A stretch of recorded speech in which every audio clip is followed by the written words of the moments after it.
Hi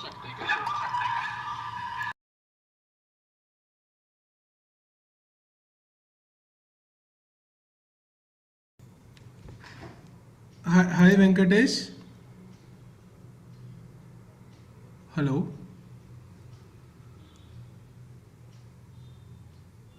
Am I audible to? Yeah, Audible? yeah, you are audible. Okay, okay, Yes, yeah. sir. Okay, okay. Give me 1 minute. Yeah, sure, sure, yeah.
Venkatesh, are you saying anything? You're on mute.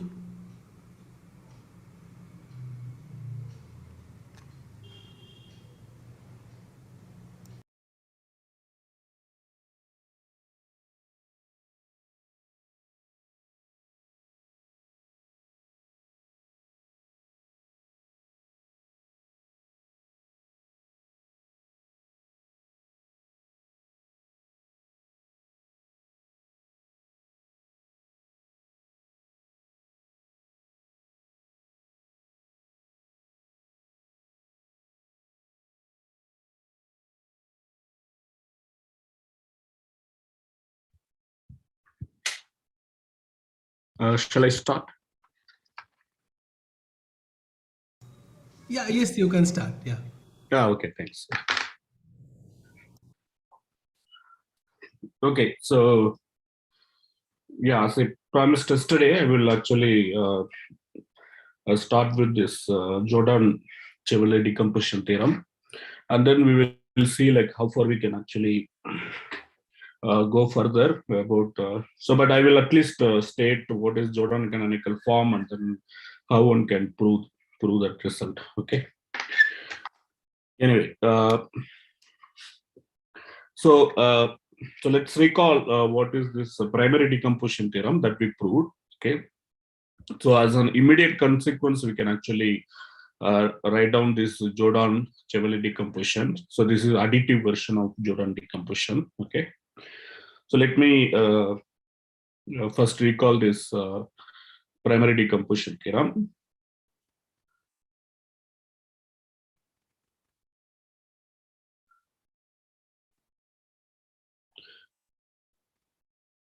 So as before, we actually fix some of the notations. So V be like a finite dimensional vector space over over field F. Okay. So for this lecture, we can assume it to be complex numbers, but you will see like only the roots of minimal polynomial are important. Okay. So we are not going to use anything more. But if you assume the field is algebraically closed, so that is guaranteed. So you can assume the one of the known algebraically closed field is complex numbers. You can take it to be that. So then, so let's fix an operator, call it T, that is actually acting on this vector space V. Sorry.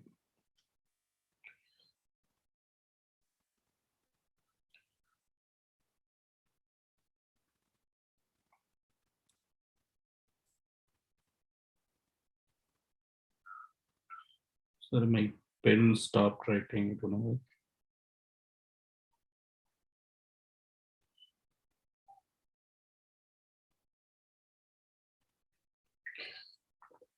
Okay, give me a minute. I will switch to other app actually. Sure, okay. Stop. Okay.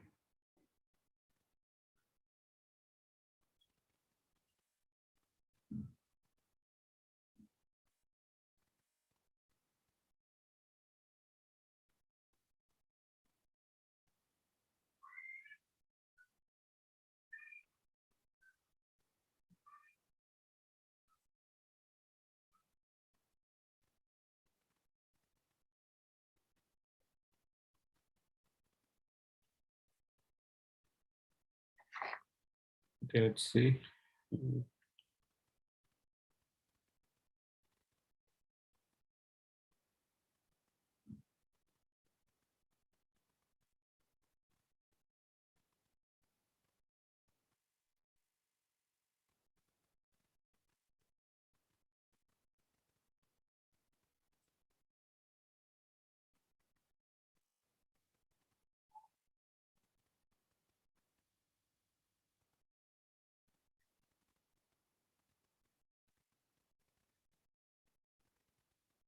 Okay, sorry, I don't know. My pen stopped working.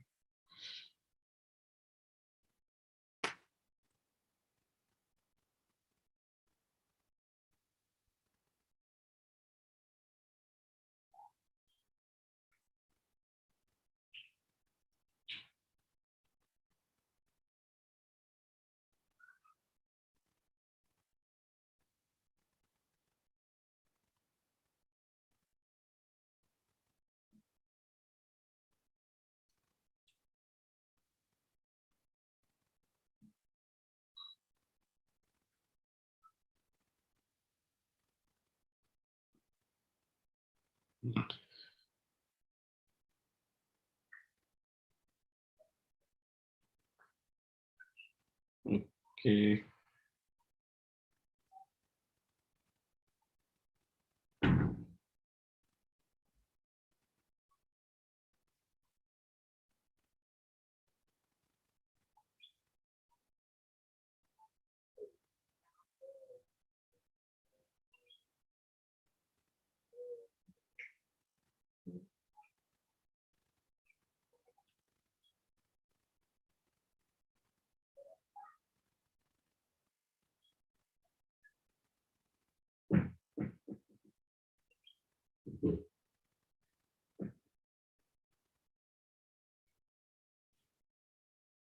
Okay, if I use my fingers, it's writing, but it's not writing using a foot, my pen. Oh, maybe you can just disconnect it once and then reconnect. Sometimes it works like that. Yeah, sure. Okay, 1 minute. I'll try to Yes, do. yes, yeah. I was writing notes. It was working perfectly fine before the lecture. Okay.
Sorry, my pens completely stopped working. I don't know. Okay. Okay, I have already prepared the lecture, so I can share the PDF file Okay. Okay. if it is okay. Yeah, it's fine. Yeah.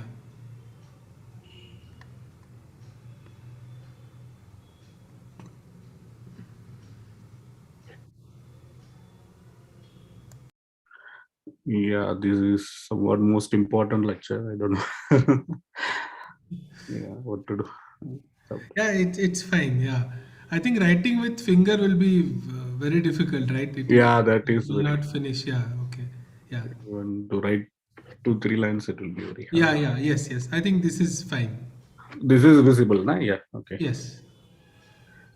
Okay. So anyway, yeah, some of the statements. Yeah, I'm going to just recall from the last lecture. So this is visible, na? Completely. Yes, it's visible. Yeah. You can Yeah. you could Fine. see till primary decomposition theorem Yeah. written. Yeah. Yeah. Okay. I will scroll down. Yeah. So yeah, as before, like we fix some notations. We take this V to be a finite dimensional vector space, which has, let's say, dimension n, and then we have an operator T acting on this finite dimensional vector space. So we also fix this P of x to be the minimal polynomial of T. Okay, so then because we are working over complex numbers, we will be able to write this P of x as product of linear factors. Okay, so we collect these distinct roots of P of x, call it lambda 1, etc., lambda r, so which have like multiplicities a1, etc., ar respectively. So this is something we fix.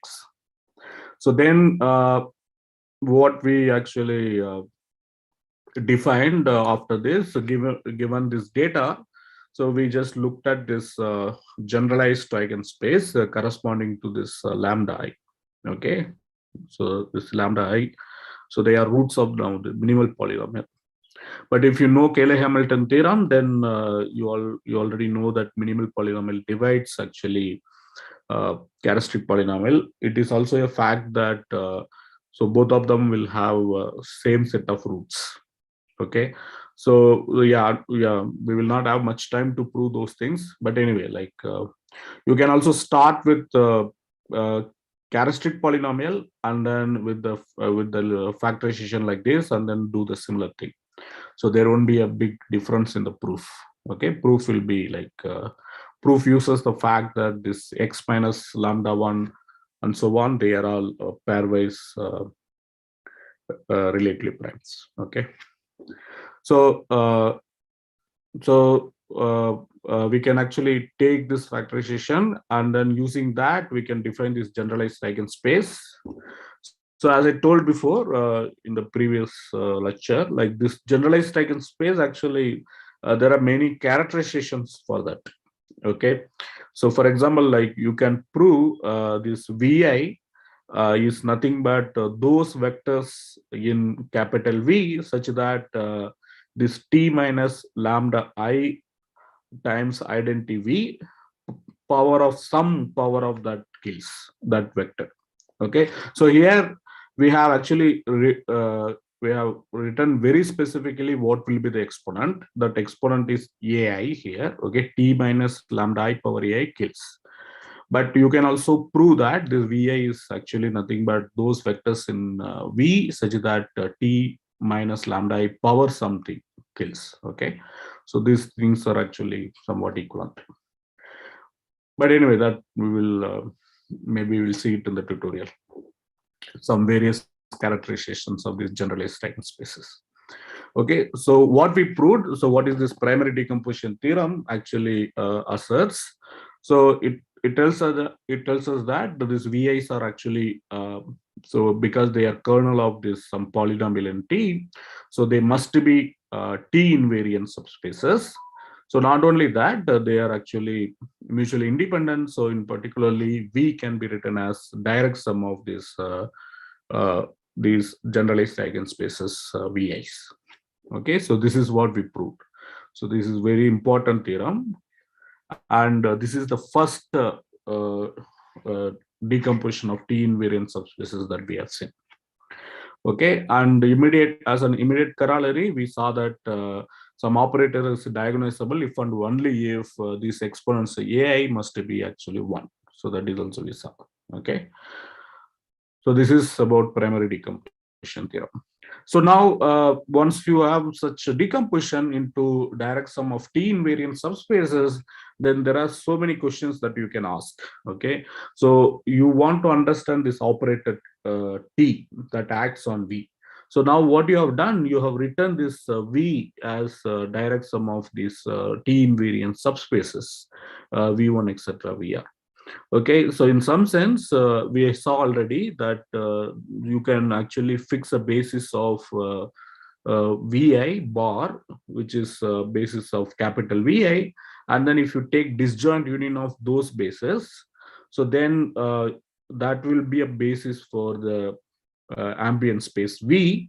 And with respect to that basis, if you write the matrix of this transformation T with respect to that disjoint union of Vi bar, so then the corresponding matrix will be the diagonal matrix.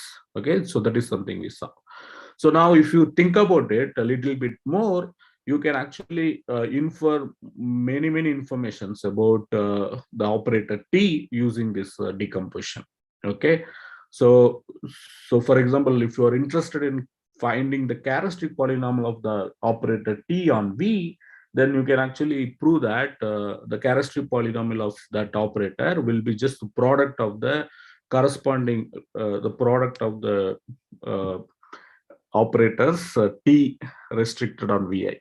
So we know that T restricted on Vi will map Vi to Vi.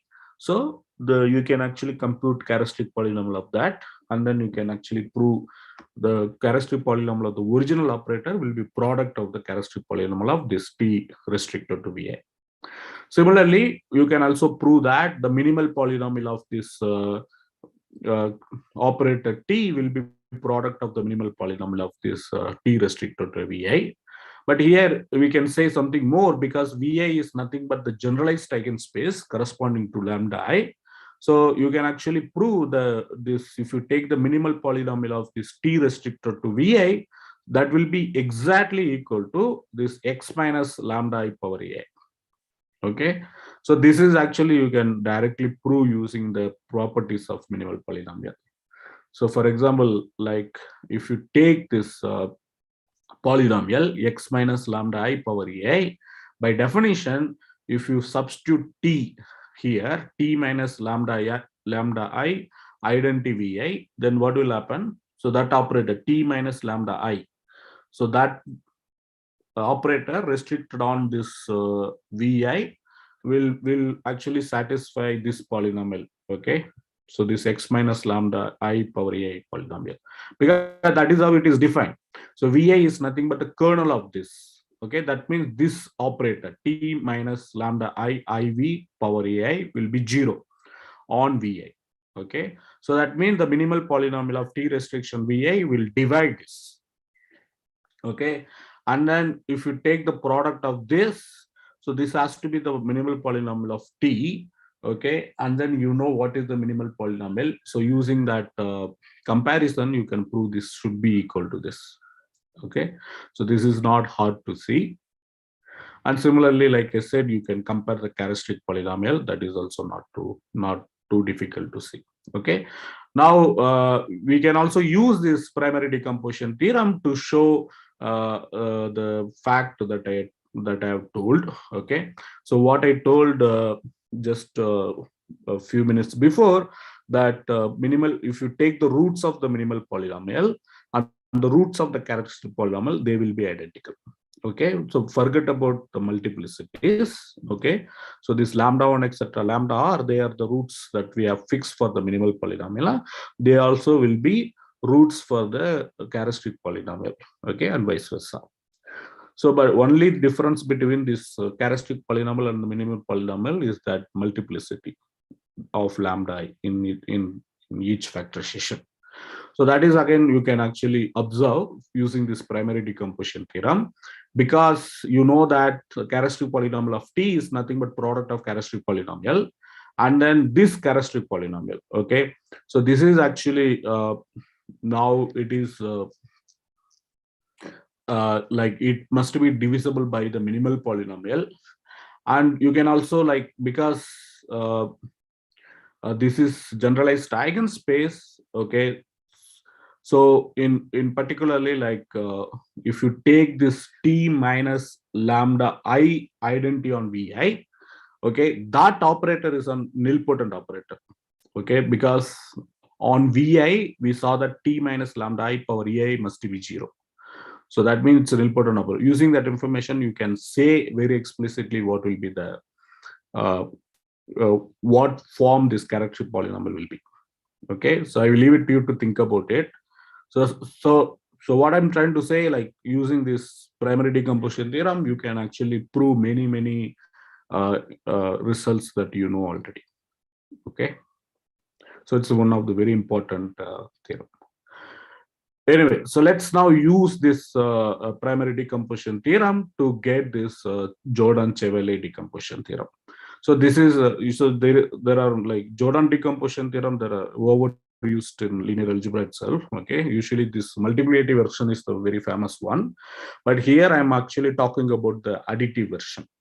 Okay, so I will actually tell you what is exactly the Jordan-Chevalier decomposition. So before that, let's build some algebra background. Okay, so then we will actually get into this Jordan-Chevalier decomposition.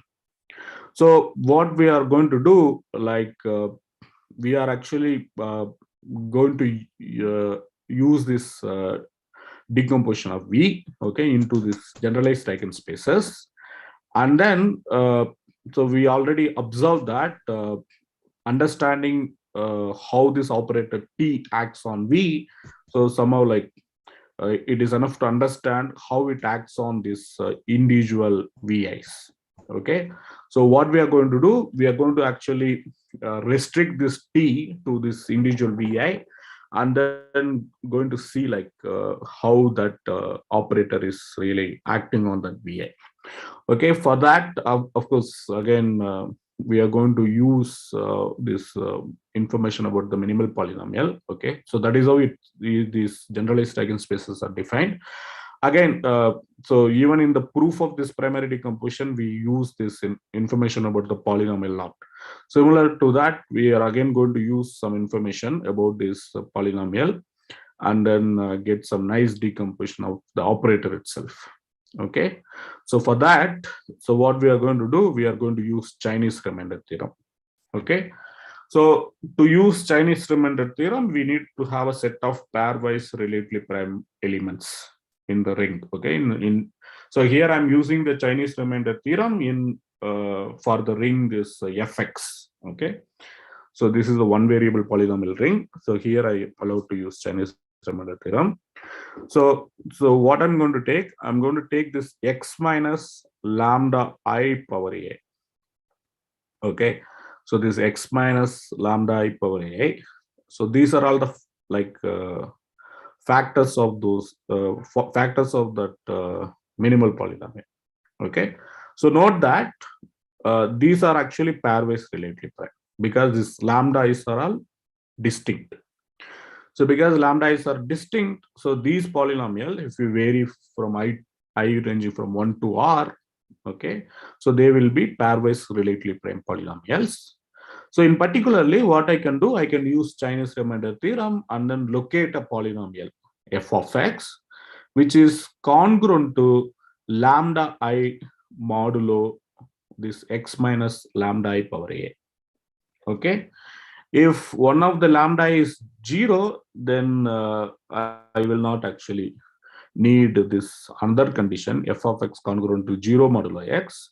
Otherwise, I just impose that. If none of the lambdas are 0, then just I will impose this additional condition.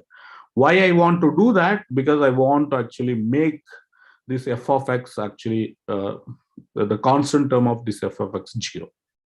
Okay, so that it is very important, like that actually somewhat uh, gives us some informations about the that Jordan decomposition of this T and T. Okay, so later I will show you where this is used. Okay, but anyway, what I'm doing now, I'm just simply using Chinese remainder theorem and then locating a polynomial fx satisfying this property. So this is guaranteed by Chinese remainder theorem. Okay, so now so I'm just rewriting what is this f of x congruent to 0 mod x means. So that means the constant term of f of x is 0. Okay, so what is the meaning of this f of x congruent to lambda I modulo x minus lambda I power a? So what is the meaning of that? That means f of x can be written as lambda I plus some multiple of x minus lambda I power a. Okay, so this is happening in the polynomial ring. So that is what it means. In particularly, I can use the evolution map and then substitute x to t. Okay, so before doing that, let's define another polynomial called g of x. So which is just by definition x minus f of x. So this is how I take this another polynomial g of x. So now I have defined two polynomials f of x and g of x such that f of x plus g of x equal to x. So that is how I have defined. Okay, so now what I'm going to do, I'm going to actually introduce some new operators. So they are actually I denoted by capital S and capital N. So what is capital S? That is f of t, and capital N, that is g of t. So these are all the two new operators that I have defined in terms of this f of t and g of t. So now it's immediate that because this equality hold f of x plus g of x equal to x, so that immediately implies s plus n is equal to t. Not only that, both s and n are polynomial in t. Sorry, polynomial in t. Yeah, and both these polynomials have constant term 0. So this f of x has constant term 0. Similarly, g of x also has constant term 0. So this is some technical condition, so which I will explain later why we need that. But anyway, so this is already we have. So that means I can write t as s plus n such that this s and n they commute. Okay, because all of them are in polynomial in t, so s and t commutes, n and t commutes, as well as s and n commutes. So all these conditions comes for free. Okay, so now I have defined these two new operator s and n, and then the polynomial that I have used f of x satisfies this condition, which is congruent to lambda I modulo this x minus lambda I power a. So then what is the use of this? Let's see. So using this relation, you can actually find out what will be the action of s on capital V. Okay, so to understand the action of s on capital V, what we are going to do, we are going to understand the action of s on capital Vi. Okay, so that's what we are going to do now. So let's rewrite. Okay, so like I said, f of x is nothing but lambda I plus some multiple of t minus lambda I, sorry, x minus lambda I power a. So if I use that evolution map, so that I defined yesterday, so that is that substituting x by t, so what we get is actually f of t equal to lambda I. So lambda identity, okay, here identity is there, plus fi of t times t minus lambda I identity power a. Okay, so usually we don't write identity because it's understood identity is one. Okay. So now once you know this equation, then if you just take some vector in Vi and then just evaluate the action of f of t on V, then what will happen? So this t minus lambda I power a, that kills V, okay, for all V in capital Vi, because capital Vi is nothing but kernel of the t minus lambda I power a. So this polynomial kills. So that means f of tv must be equal to lambda iv, which is very, very simple form. What it says actually, if you restrict f of t to vi, it is just scalar multiple of lambda I. That's all. So it's lambda I times identity.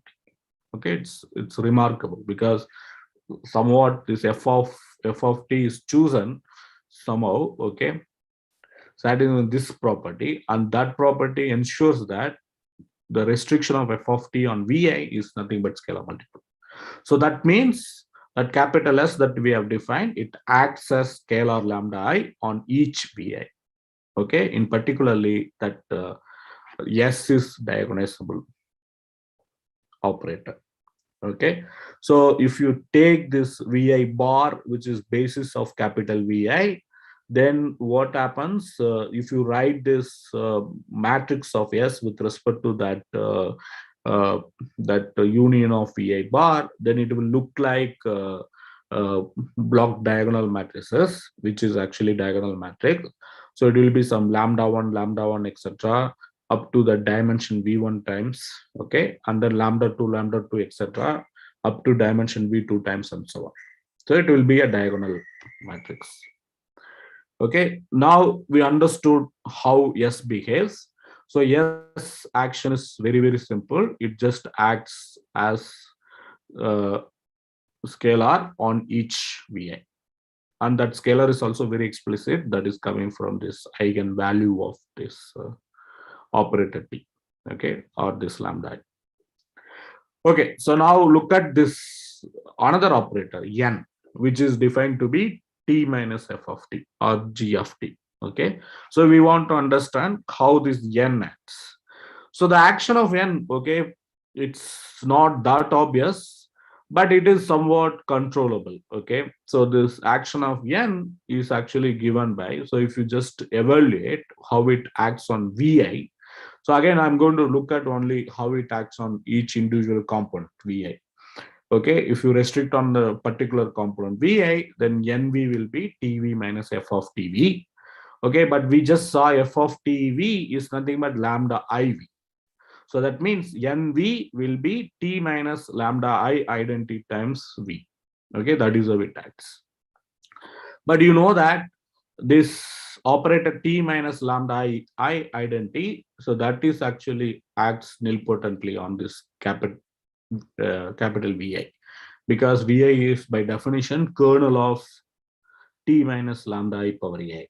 Okay, that means this n power ai v must be 0. Okay, so this proves n acts nilpotently on Vi. Sorry, n acts nilpotently on Vi. So once you know n acts nilpotently on each component Vi, then you know that n acts nilpotently on entire space V.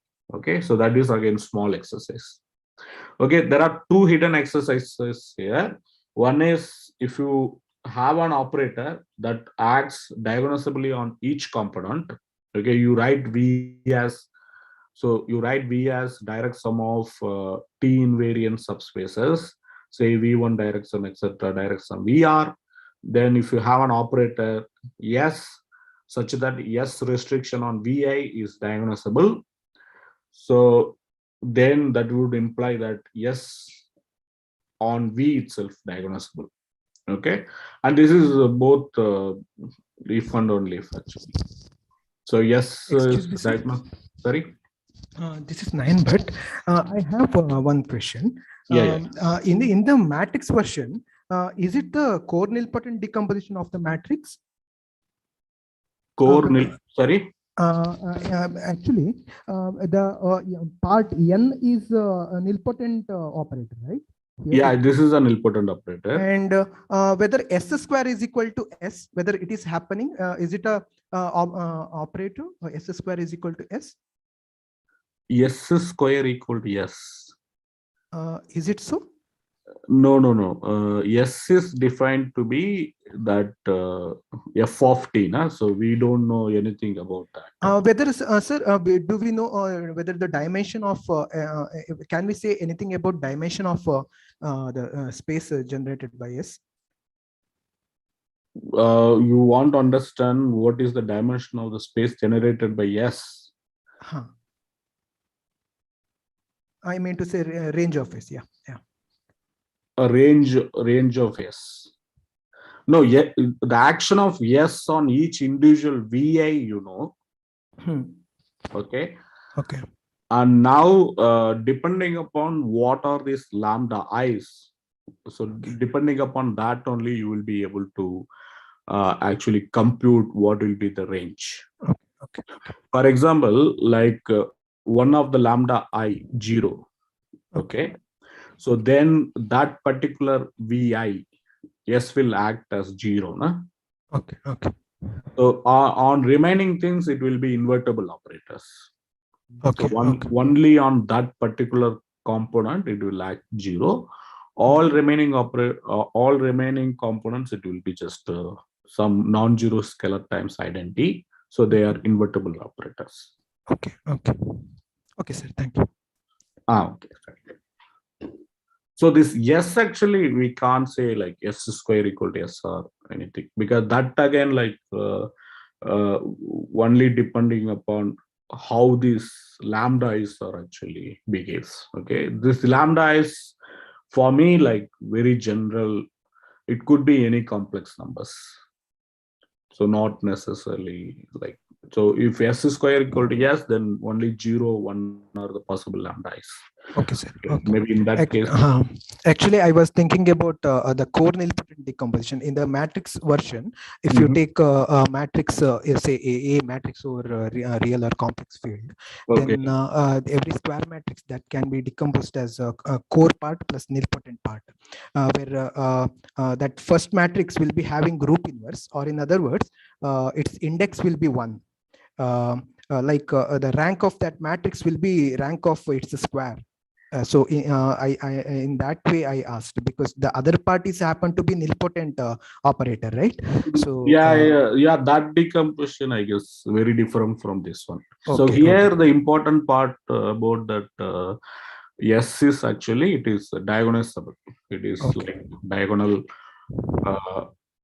Actually, it is diagonalizable. It acts as scalar on each individual eigenspaces, generalized eigenspaces V. Okay. Okay. Yeah, like I said, like even the terminology Jordan decomposition is already overused. Okay, there is additive and multiplication. So here that's why I put this, because Chevalier actually somehow popularized this additive version. So in Lee theory, so that is why we call it the Jordan Chevalier decomposition. But this is quite different from the one you are thinking about. Okay. Okay. Okay. Thank you, sir. Okay. Okay, so yeah, sorry. So yeah, where are we? So we So if you have operators, and then if you can write V as direct sum of P invariant subspaces, then if S is an operator on V, then S is diagonalizable if and only if S restricted on this each VI will be diagonalizable. Similarly, N is nilpotent on V if and only if actually N restricted on VI will be nilpotent. So these things you can directly check. Okay, so these are two hidden exercises here.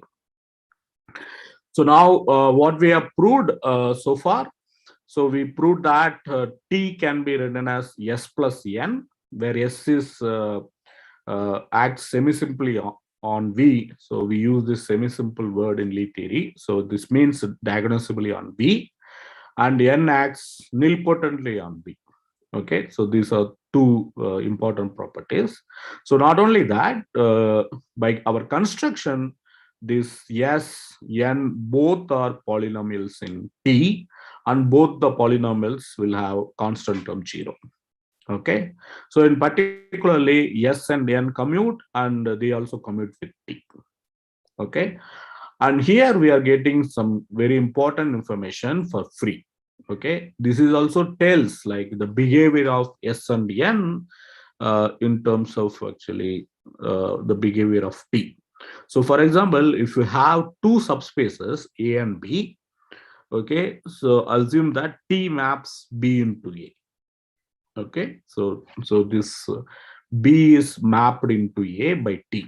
So then what you can say, both S and, so there is a typo, S and N also maps B into A. So this is something we can guarantee, because both S and N are polynomial in T without constant term. So that means wherever this B mapped by T, so the same way this S and N also will map B into A.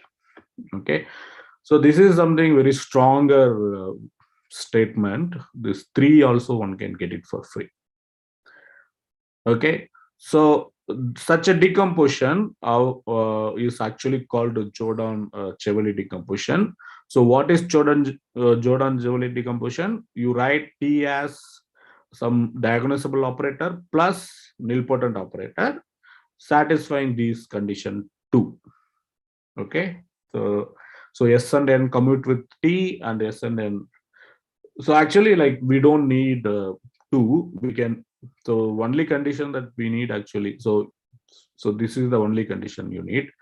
So you can if you can write T as sum of these two operators S and N, where S is diagnosable operator on V, N is nilpotent operator on V, such that both S and N commute with T, then we call this decomposition is Jordan-Chevalier decomposition. Okay, and this type of decomposition must be unique. Okay, so that is what I have done here. So why such decomposition is unique? So if you write in two different ways, S plus N equal to S dash plus N dash, then what you can do, we can rewrite the equation into S minus S dash equal to N dash minus N. Okay, so left side you have an operator, right side you have another operator.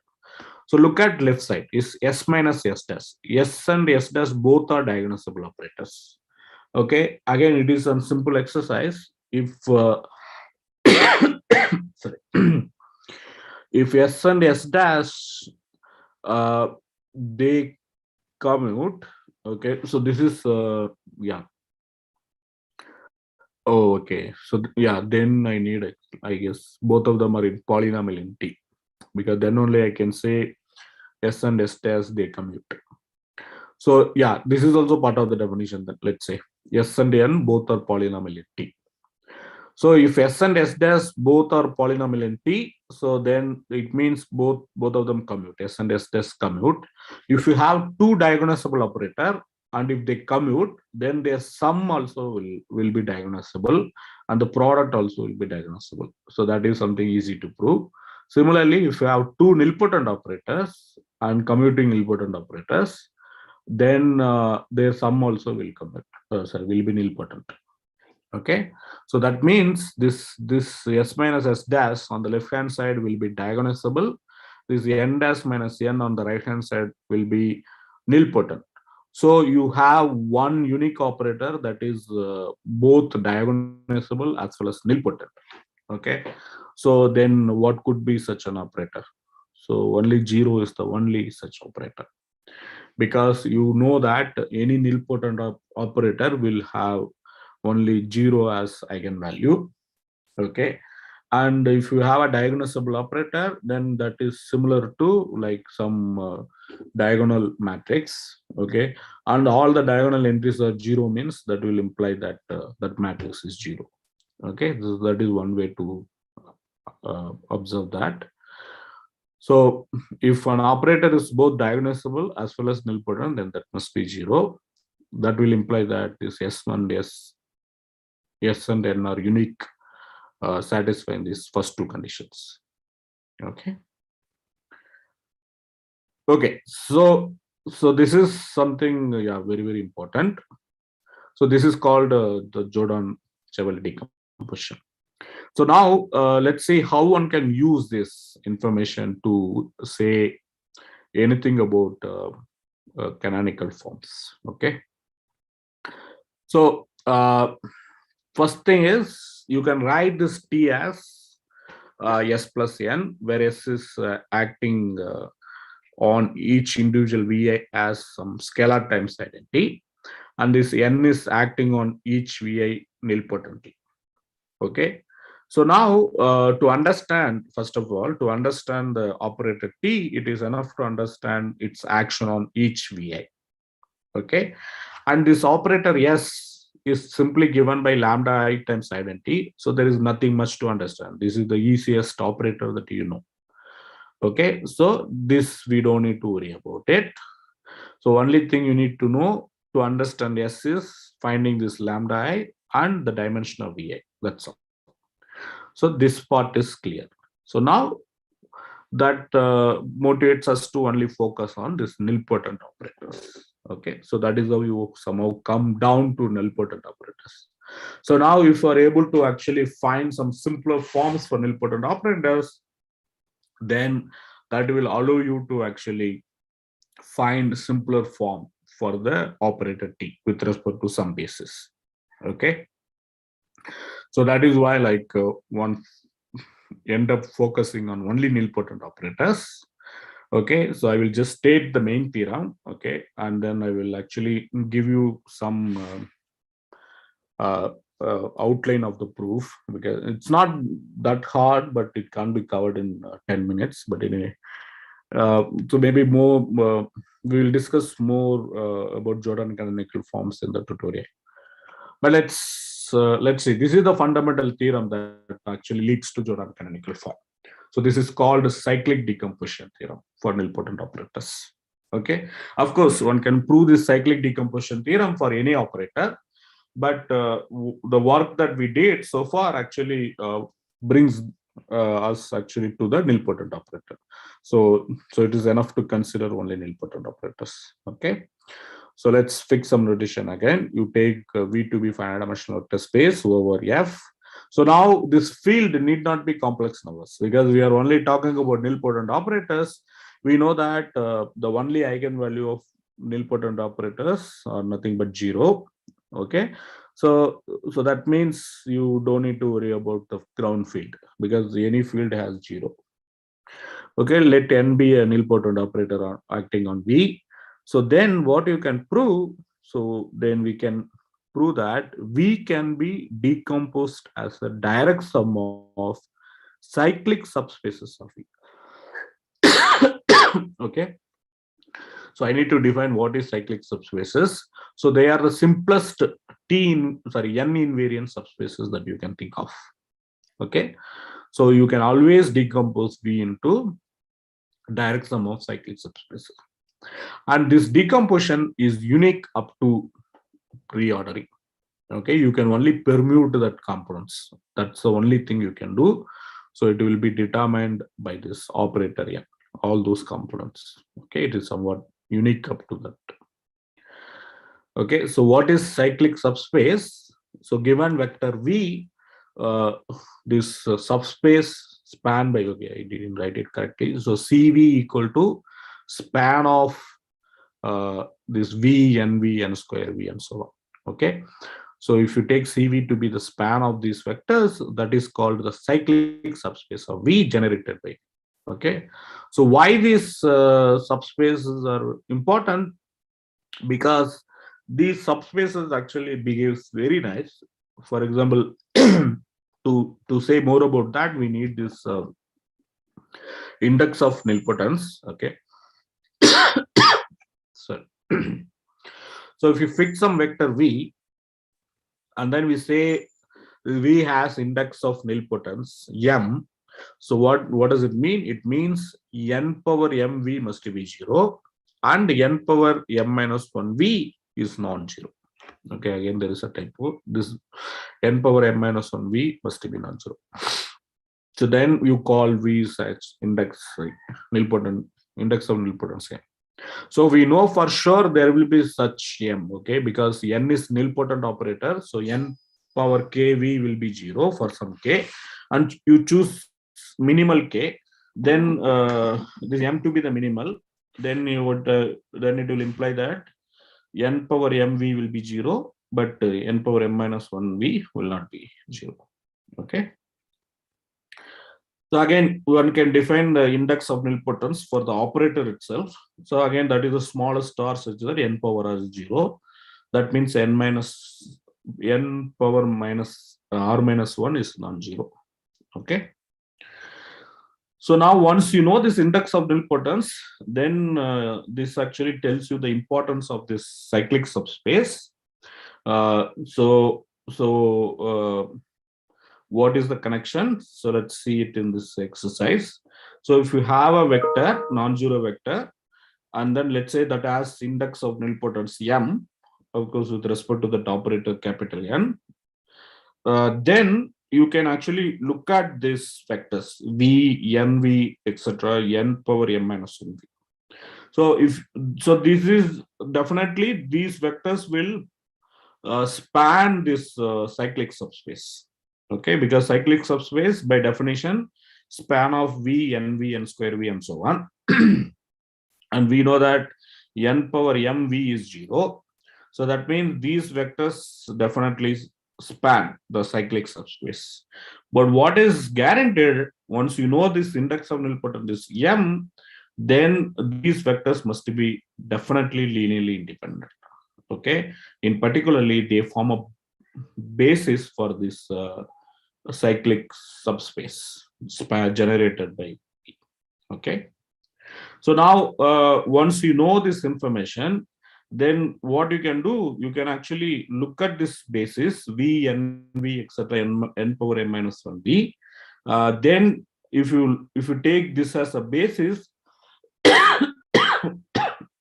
sorry, you need to rewrite that like this: n power m minus 1v, etc., v. So reorder it so that b looks like this.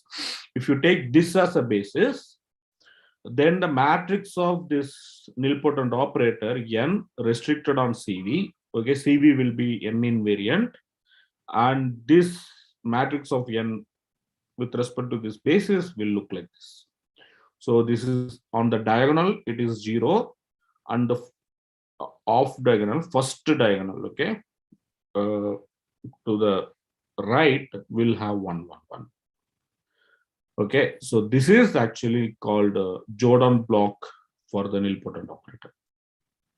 Okay, so you can see that naturally Jordan blocks are coming from these cyclic subspaces.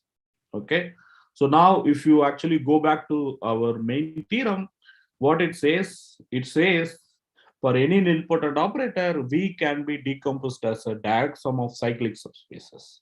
Okay, in particularly what you can do, you can actually write V as CV1, direct sum CV2, direct sum, etc., CVK. Then CVI will be span of some VI, NVI, and so on. Okay, so if the index of nilpotence is DI, then what you are going to get? You are going to get for that particular component Jordan block of size DI cross DI. Okay, so this is the dimension of CV, dimension of CV times dimension of CV matrix, where the matrix of that particular operator restricted to that cyclic subspace with respect to this particular basis. So this basis is called cyclic basis. So with respect to this cyclic basis will look like this. So then exactly, so the Jordan form, okay, sorry, that this operator with respect to that basis, if you take the union of them, then it will look like some JD1, JD2, etc., JDK. Okay, that is how it will look like, where JDI is just this one particular component. Okay, so that means if we prove if we prove the cyclic decomposition for nilpotent operator, then that actually gives you the Jordan canonical form decomposition for the nilpotent operator. Now, if you combine this Jordan Chevalier decomposition theorem, then what will happen? It will actually, so that cyclic decomposition theorem on nilpotent operator, everything you combine, then you will get Jordan canonical form for this any operator. Okay, So that is how you actually prove this theorem. Because this proof is somewhat much more elementary proof than what you find in most of the textbooks, where they directly try to prove the cyclic decomposition theorem for any general operator. That is actually much more difficult. But this is somewhat very natural to do. Okay, so let's not get into the proof. The proof again uses just induction on the index of nilpotence of the operator n. Okay, I have actually outlined the proof here, but anyway, I don't have much time to actually run over this proof. But if you just follow all these steps, okay, each steps are like small exercise. Okay, there are some 5 steps, and then you can just simply follow these steps, and then you will be able to prove. So this is very simple. Like these steps are not that hard actually. It just, for example, says if you take the image of the nilpotent operator, then it will be invariant under the operator. Yeah, but that is obvious. Image is actually, for any operator, image will be the invariant subspace. And m equal to 1, it's obvious, because if nilpotence is 1, then n is must be 0. Then we have nothing to prove. And if you have a cyclic subspace, then the image is also cyclic subspace, which is generated by image of the cyclic vector. Okay, so that is also obvious. So you can actually go through this proof and then see, like, it's all small steps. We will be able to prove this. Okay, I will stop here because I will not have much time. Yeah, sorry, unfortunately my pen didn't work. I couldn't say much about Jordan canonical form. Yeah, thank you, Venkatesh. That's not a problem. Thank you. Yeah, maybe I will participate in the tutorial session, maybe say more about it. Yeah, sure.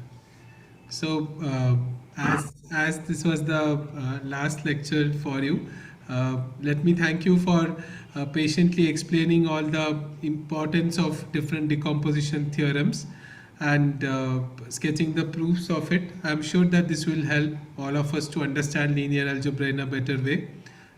Thank you so much for spending your time for this workshop.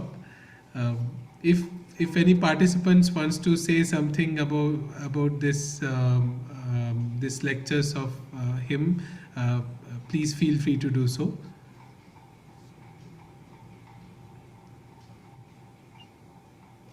Hello, sir. Sir, this is Vipul. Actually, sir, my linear algebra has been my favorite subject, and attending the sir's lecture actually has given me a new kind of direction, I must say, because all these things, whenever I teach in postgraduate courses, this decomposition theorem, it always tend to be very heavy. I have to prove so many things.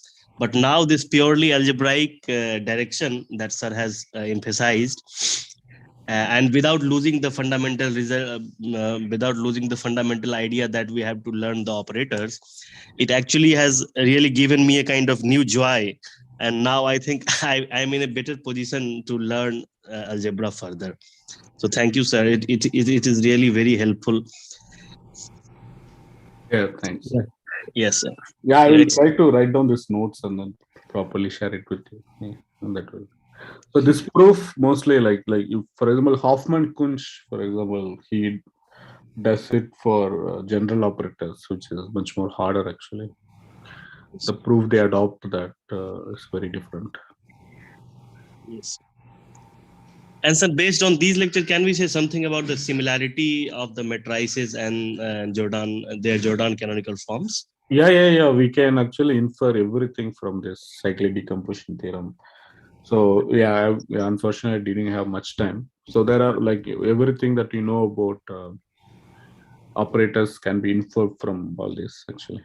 Many results. Even it doesn't matter which field you are working with. Over real also we will be able to do something. For example, we can determine all possible similarity classes, okay, for 2 by 2, 3 by 3 matrices and so on. So, sir, can we get some resource regarding further study in that direction, if it is in your mind? Uh, so further study means you want to learn like, so here this is so these things are used everywhere in for example in Lie algebra, representation theory, and so on. What I described is Jordan Chevalier decomposition theorem. Okay, but so I'm not able to actually spot any book that explains this proof. But there are lecture notes that I could actually easily find, which has this type of proofs. Okay, maybe I will try to actually write down my own proof and then share it with you if possible. But not immediately, maybe within a week. Okay, so thank you so much, sir, once again. So can I add something, sir? Yes, yeah, Sure. sure. Yeah. So thank you so much, Venkatesh, sir. I mean, especially because I overheard your conversation yesterday. Sorry, with Manjunath, sir. That he has been unwell, and you can even all of us can in fact see that. So I really appreciate that you spend so much of time with us and explained everything from scratch and motivated this invariance and this nilpotent operators and everything so nicely. So thank you so much, and please get well soon. Yeah. Yeah, thanks. Thank you, Brunel. Is there anyone else who would like to say something? Sir, hello, sir. Venkatesh, sir. Yeah, I'm I Shikha can hear. Solanki. Yes, sir. I'm from Pune. Actually, I really like the part that canonical form. I really love the subject linear algebra, but I feel sometimes I feel that canonical form is kind of difficult. But you made it very easy for me. So thank you so much. Yeah, Thank you, sir. Get well soon. Okay, so thank you, Venkatesh. I think with this we will take a break and we will meet for the next lecture at 7:10. Yeah, sure. Yeah. Anyway, Nandakumaran is here, I guess. Yes, yeah, he's here. Hi, sir. Good evening. Good evening. Yeah, Venkatesh completed. Yeah, I have. Yes, sir. He completed. completed. Why you are not well? Yeah, we all got COVID.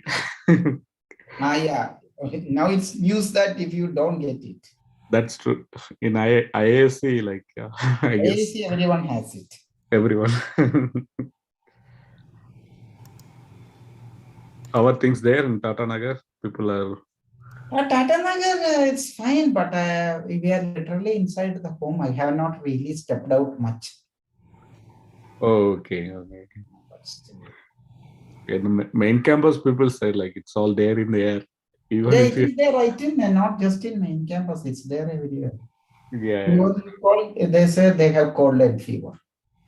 that's true. I hope it will be done with this, and we will be done with this. Yeah, that's what we are all hope.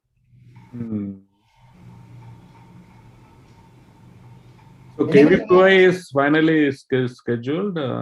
Which one? KVPI got postponed, no?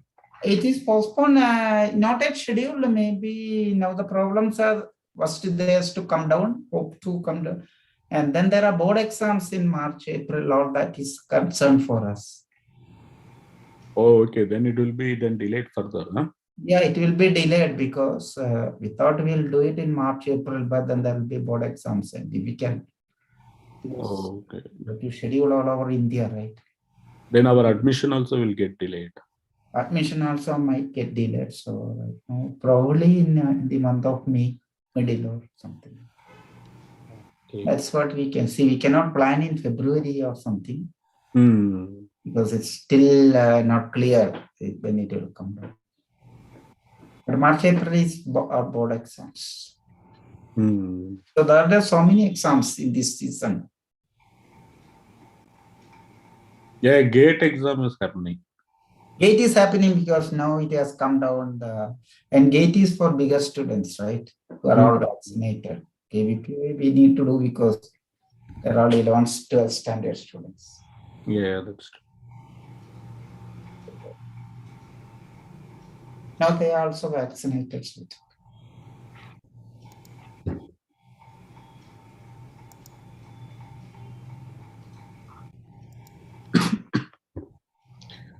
Okay, then I'm. Yeah, you take a rest. Yeah, Don't move around. That's true. Extreme body pain, that is a problem.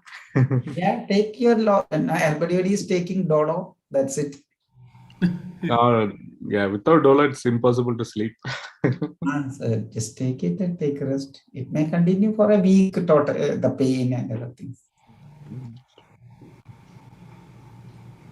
Only you or your other members, family also? Kids have cold, but I don't think they have. Hopefully, they don't have body pain. Okay. But I've been having cold for more than 10 days. Oh, that's a long period. Recovery is very different, actually. That's a problem. Yeah, recovery is. Some people are like having symptoms for a long time. True, it's not clear. Nothing is clear actually. Some people in 2-3 days, everything is okay. Some people takes. That's true. Anyway, you go and take rest. Yeah, thank you. Yeah, see. Okay. See you then later. Bye-bye.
I think we can start.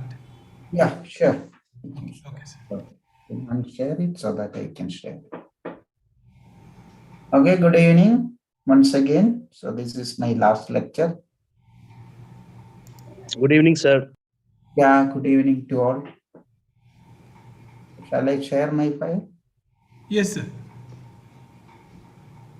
Is that okay? Visible? Yes, sir, it's visible.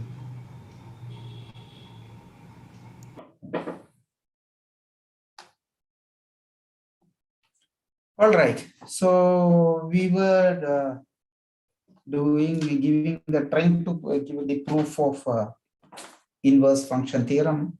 So I'll try to complete it and then we'll go to implicit function theorem also. So let me, in a couple of minutes, let me quickly recall. Basically, it says that theorem says that if you have a mapping from Rn to Rn, some open sets to some open set, and if a function is invertible at a point, exactly like analog of one-dimensional thing, whose derivative, it's in this case, it's a linear functional. If it is invertible, then there are neighborhoods where you can solve this equation locally.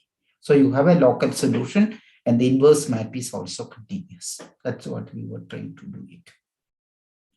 That's it, what we were doing. So I said this is the contraction. So the one of the ingredients is the contraction mapping theorem, that whenever it's a strict contraction, that is Vx minus Vy less than or equal to alpha into mod x minus y, with alpha strictly less than 1, then phi has a unique fixed point. So we have given you the rough idea of the proof. Then we are trying to give the proof of inverse function theorem. So you A is equal to f prime of A,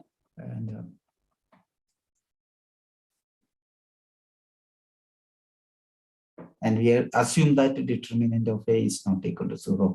That's it's invertible, and then it's a continuous function. So by continuity, you have a neighborhood because the derivative close to A, this is the A means the derivative at the point here.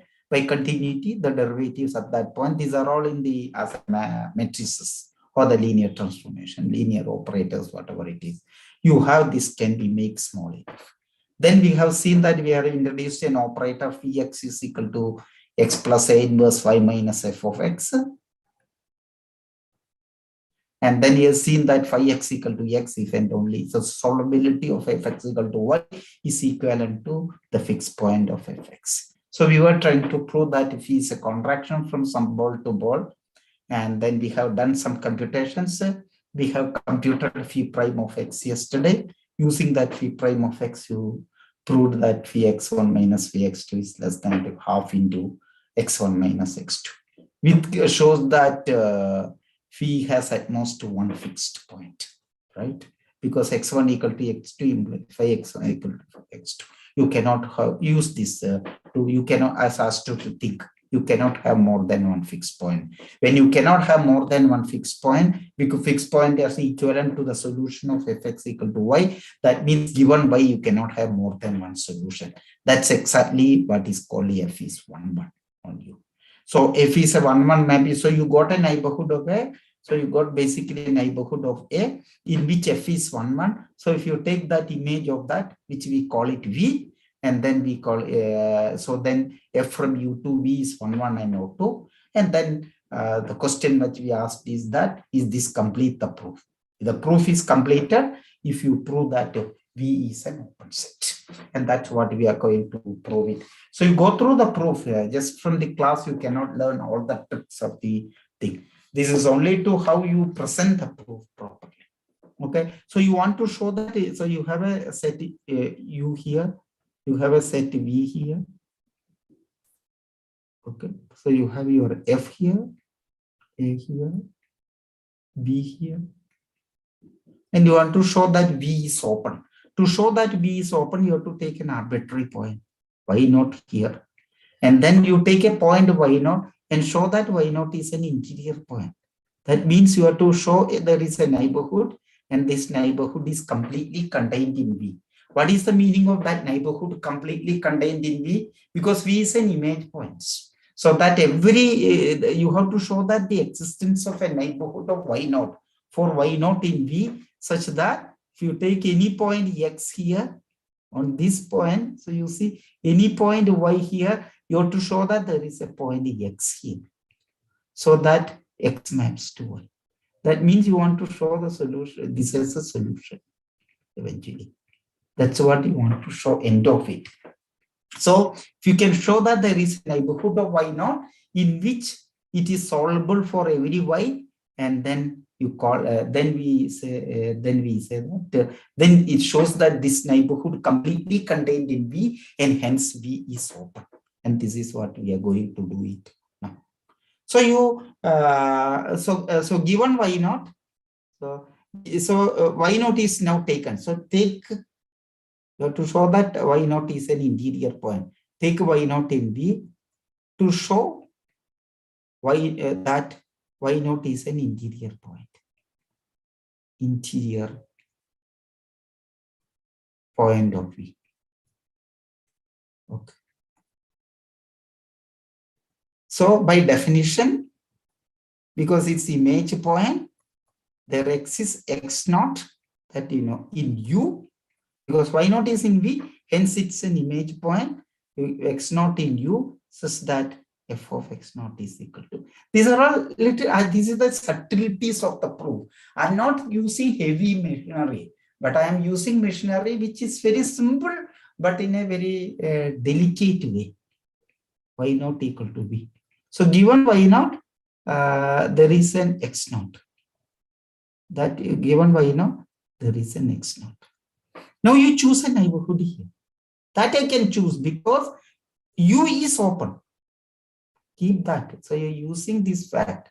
U is open. So there exists some ball. You can take it as a closed ball centered at x naught. For some R, there exists, this is contained in U. You see? For some R. I'm going to show that. Maybe you have to redefine your R, but this you can always do it because U is open.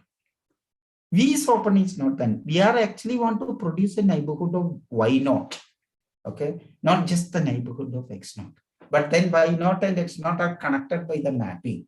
So you produce a neighborhood here and show that that neighborhood takes you to a neighborhood there. But the continuous maps don't take neighborhoods to neighborhoods because it's not an, in general, it's not an open map. You cannot do it directly. So that's what you do it. So we show now phi is a, so the claim is phi of BR of x naught contained in BR of x bar. So that means B is a self map. You see, this is what to apply the fixed point theorem here in BR of x naught. I want to apply the fixed point theorem to, because I want to find a solution f x equal to y. Equivalently, I want to show the fixed point of phi. So that means that is phi is from mapping from, that's not clear, which you have to prove it. BR of x naught to BR of x naught. Then it's compact set and I can apply the mean value theorem. So let's compute. So I want to compute. So, so I have to take, so first you compute this one, modulus of phi of x naught. I want to show this, I will come to that. So I need an intermediate step. Phi of x naught minus x naught, by definition, this is nothing but A inverse into y. This is by definition of phi of x naught.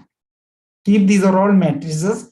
This is equal to norm of, all this you can put it as a norm of A inverse into norm of y minus f of x naught.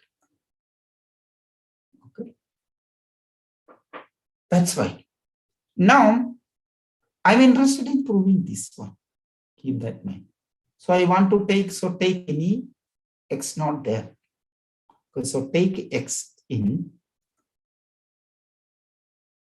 BR bar of x naught. I want to find, show the distance. Okay. I want to show that phi of x is there. So to show, to prove that phi of x, this is what I want to prove. Then only phi will be a self map. You see? I want to show. So I have to compute for this. To see this, I have to find the distance between. So I want to compute not phi x naught minus x naught. Actually, I have to compute phi x minus x naught. I want to show that this is less than r. Is this possible for everything? And this is, so I will add and subtract phi x naught, phi x minus phi x naught, plus phi x naught minus this. I have computed certain things. So these both things are computed. This I have computed yesterday. This is less than or equal to half into modulus of x minus x naught. That is r, because x is in BR bar. So mod x minus x naught is less than r. So this is less than or equal to half into r. And this is now just now computed. No may inverse. Okay. See, this is norm of A inverse into norm of y minus fx naught. Okay, y minus y naught. Yeah, this is equal to y naught actually. Fx naught is equal to y naught. So I can apply that here. Okay. So if we choose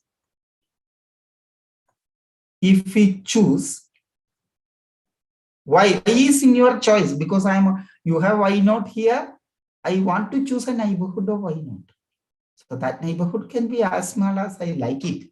I don't want any how big it is. So if we choose y such that modulus of y minus y naught less than or equal to r by 2 into norm A inverse, then this will imply this is also less than or equal to r by 2. You see? I can do, because A is a given quantity, I can choose y in such a way, because I can make this neighborhood small, so that I can choose y in such a way that in a very small neighborhood, I can choose this. This will immediately imply my, this is phi x minus x. This will immediately imply my modulus of x minus x naught is less than or equal to r by 2 plus r by 2.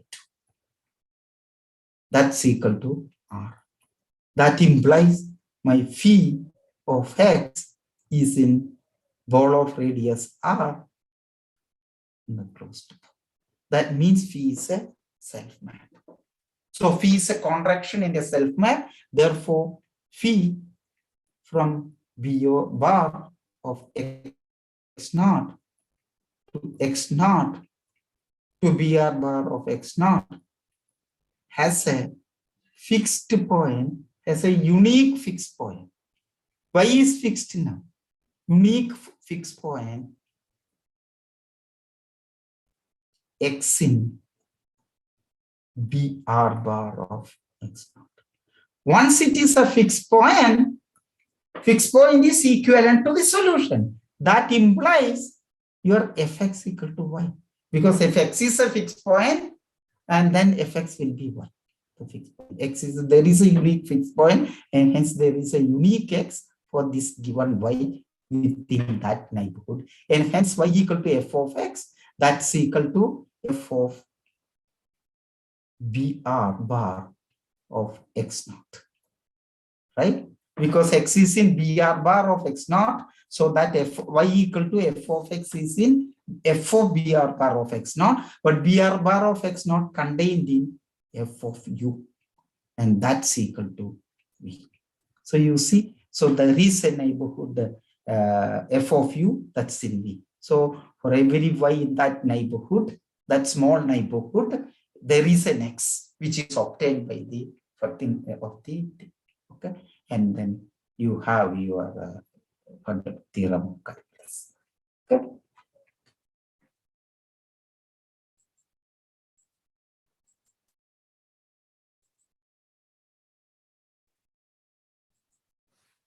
All right. Okay. So that's one part of the thing. So that implies part 1 is proved. Part 1 is proved. I again repeat to you, it's a very, very delicate proof. So I advise you to go through the proof carefully and then understand it. Okay. Now the part 2. Okay. So what we got is that f from u that contains your A, 2V that contains your B is 1, 1, 1. This is what we proved now, right? We proved so now. This is what we have proved in part 1. This one. This is what we have proved. So define your G. G is from V to U. You want to show that, and G of f of x equal to x. And you want to show that what you want to prove that. So this is what you are claiming now. To prove that G is a smooth map. So you have to compute. So to compute G prime of x, you want to compute that. Okay. And we are going to that. So we are using some results from linear algebra result. I don't know whether they have done it. If they have not done it, you can look into linear algebra. Okay. You know what is GLNR? Are you familiar with GLNR? Yes, sir. Okay, set of all invertible matrices. Yes, sir. Okay, so this is in MNR. You can also think it as equivalent to set of all invertible transformations. Okay, that corresponding matrix representation. Set of all invertible. What do you know about this topological property?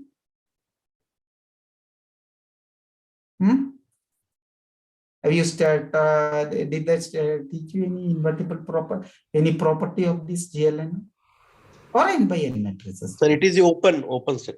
Exactly. That's what I wanted. Then GLNR is open. Do you know the proof of it? Yes, sir. It is inverse image of the determinant function. Okay. So you it's in determinant inverse image of an open set, right? But why determinant is a continuous function? Do you know that part? It is a multilinear function, so multilinear functions are continuous. True, but you have to use that's a see as much as you have always look for simpler proofs also it is there. Yes, that are all multilinear and all that you are using it. But you really don't need to use it all that. Yes, it comes from there. But what is determinant contains? Determinant is a finite sum of finite products, right? If you really look at it, determinant is a finite sum of finite products of real numbers. Projections, yeah. Right? And hence, if you change it a little bit of the numbers in the matrix, the determinant will also change it small. You see the intuition? Did you follow that? What I'm trying to say? Yes, sir. Yes, sir. Thank you. Okay, whenever you have a finite sum of finite products of real numbers, such things will be continuous because the real number changing continuously. That's the property. This is one. This is an open map. GLNR is open. And further, there is one more property. Further, the map A going to A inverse. This is from GLNR to GLNR. This is open. This is continuous. This map is also continuous because inverse is also essentially contains the members of. So all that will remain as a continuous. And the topology of the topologically this doesn't change. It's similar to the Euclidean topology. So we use this to prove this. These facts are used. So you want to compute basically. So you understand, see, as I said, you keep your assumptions thing, but then when you want to prove something, try to understand what to be proved. Anyway, so you try to see the elementary way of proving it. Okay, so you have to take two elements and then to prove this, you take elements close enough, right? That's what you're doing. Take y plus k in V. And you basically want to understand g of y plus k minus g of y, right? And divided by k. And you want to understand its length thing. If you want to compute g prime of y, you take the difference and the quotient and then try to understand the limit. So now you follow this. And this is a map from, so this implies immediately. And then your interest is as k tends to 0. That's what you want to do it. Eventually, you want to compute the difference. I will come to that difference. So, but let's do it. So y and y, so what is v? V is the image of u. So there exists x plus h. You have to be a bit careful when I'm writing these things. I'm treating an x plus h as two elements in u, such that f of x is equal to y, f of x plus h is equal to y plus k. You have to be careful. H need not be small at this stage. You have to be careful. K can be small, but that doesn't mean that h is small, right? Because h is treated as an inverse image. You have not proved the continuity, or you have not proved any smoothness yet. I am only proving. You have to prove that one. So our idea is to take k small, but that immediately will not tell you h is small. So don't take it since k is small, h is small immediately. Okay, but you only say that there is another element which I denote by x plus h. That's all. So that immediately tells you that it is all 1, 1. We are working on u and v. This is nothing but g of y, and x plus h is equal to g of y plus k. Okay. So now I compute this one, and then I also define, because now the theorem is applying, f prime of a, f prime is a axis at a. It's inverse axis. It's given to you that f prime of a is invertible. And by this theorem, there is a continuity. Since f prime of a is invertible, f prime of x is invertible for x near a. Okay. So I call this to be t is equal to f prime of x axis, that is given as an assumption. What I am telling is that this inverse axis. Okay. So for that x. Okay. And then my claim, what I'm going to prove that this I have not, I will take it this question. My claim is, what do you expect? Can you anybody? So when you are learning a theorem and you are going through your proof, it is once you start experiencing and understanding the proof, you should also, what kind of proof will be coming? You should anticipate the claim to be proved. Okay. So what would be the claim? Can you tell me any claim? What am I trying to prove? My g prime of y. So if at all g prime of y exists, what it would be? Can you guess it? Anybody can guess? What do you know the relation between f and g? What is the relation between f and g? I want you to be interact a little bit. Can't do it fully. What is the relation between f and g? What is g? G is the inverse of f. Inverse of f, right? Correct? Yes, sir. Yes, sir. So you expect that to retain at the derivative level. That's the minimum guess you can make it. Right? Right? So g prime of y, I expect to be f prime of x inverse. I expect that to retain it. My claim is that yes, it is. I have to prove that. Okay. So to prove that, now you take your g of y plus k. It may be technical, but you have to guess something. You have to anticipate something in a proof. That's how you create new proofs. G of y. So I want to compute the Taylor series expansion. So I want to compute this. And I want to show that this is in small order of k. That's what the meaning, right? I want to show that this is small order of k. That's how my derivatives are defined. But what is this one? G of y plus k minus g of y. That's nothing but h. This is just h. See? Minus tk. T is nothing prime of x. Okay, maybe t itself I can use it. This is equal to t. And so I will take that t outside. Some manipulation you have to keep on doing. You need an idea. You should just anticipate the results.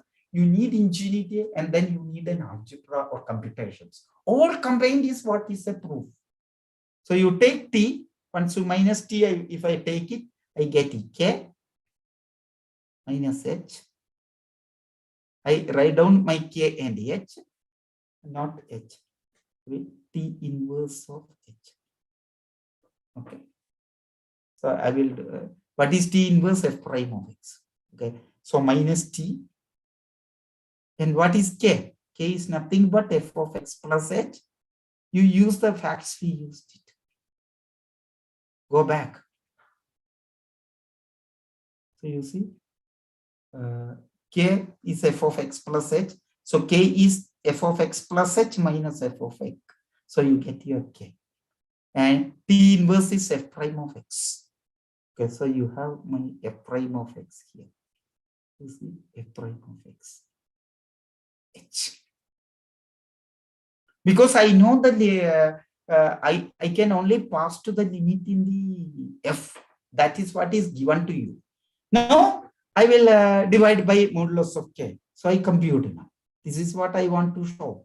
I want to show that this goes to 0. Only thing I don't know, h goes to 0 yet. So that's what the proof. Tk by modulus of k. I want to show this goes to 0. So you want to show that this goes to 0. That's my aim. Okay, that's what but I can estimate this here by, these are all norms. So norm of t. Okay. But then norm of f of x plus h minus f of x minus f prime of x h. The problem is that I want in the denominator two things now. What do I want in the denominator here? I want modulus of h, not modulus of k. If I want to pass to the limit on the right hand side, I want modulus of h here. You see, which I don't have. What I'm having is a modulus of k, which will not go in with that. But then if I want an h here, I want to divide this by modulus of h. This is the way I can write it now. See, I've not done anything because I'm interested in this quantity.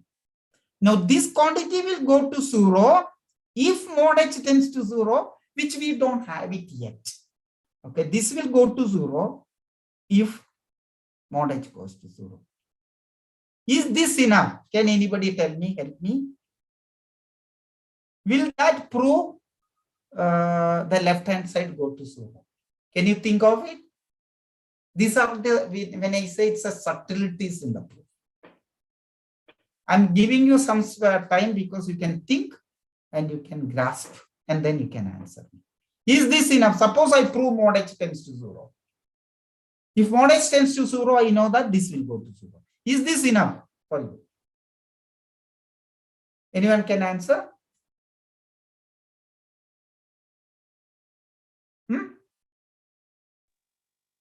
Doesn't matter.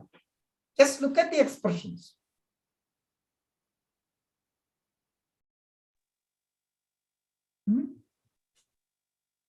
Okay. Shall I continue? Or somebody wants to make an?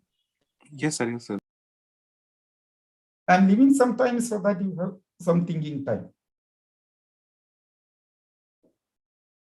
Do you see? So these are all, when you are given a proof, this is how quite often make mistakes. See, there is another guy varying guy here. You see? There is another varying guy here. Even if I prove mod h tends to 0, there is a mod k tends to 0, and we do not know this can go to 0 together. If that goes to 0, even if this goes to 0, this can go shoot up. So when you have two factors on the right hand side, and when one term can go to 0 and other can go to infinity, then you do not know where the product goes. So because this is also a varying quantity. If this goes to 0, the whole term can go to infinity. You see? So you have to make sure that this will not go to 0. So there are two jobs to be done. So you have to show. So that means we need to prove. So these are the things we need to prove. Mod h goes to 0. That's a one fact. And mod k by mod h, because mod k is also going to 0. So there are two quantities, both goes to 0. We do not know the behavior of mod k. We want to show that this does not go to 0. This is greater than or equal to some beta. Greater than, it's away from 0. Okay. Yes, both each k and h may be non-zero. But as h and k, for example, if k goes to 0 in an h square fashion and h goes to 0 in h fashion, then mod k by mod h can go to 0. It's possible. There are quantities. Suppose mod k is of the form 1 over n, something like n, 1 over n square, and h is like 1 over n. Then mod k by mod h will be 1 over n type. It will go to 0.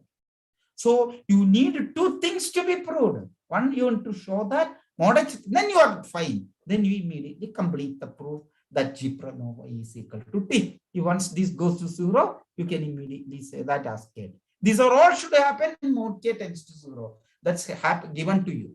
So to prove that, we need to prove these two quantities as mod k tends to 0, because this is the variable. Now, you need to show that. So you have to do some more computation. So I compute. So compute. So compute modulus of h minus a inverse of k.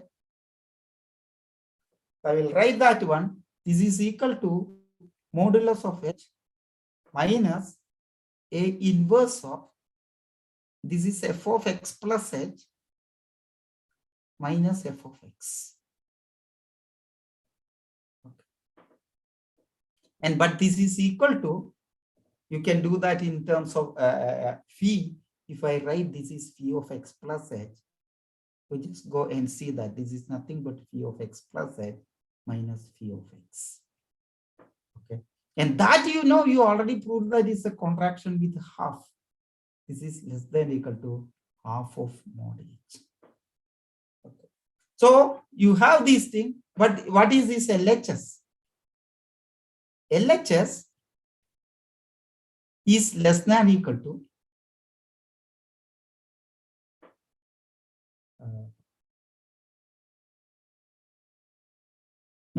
I want a lower amount. So you want to be careful. Okay, so you will get LHS is greater than or equal to, so this is greater than or equal to modulus of A inverse of K minus modulus of H. I think it's my computations are correct. Yeah, that's true. So that will imply modulus of A inverse of K. There is something wrong. I think there's nothing wrong. Yeah, that's correct.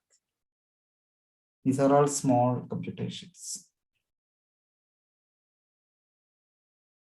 Yeah, that's correct. So this will go here. So you will, no, you want something greater than or equal to it.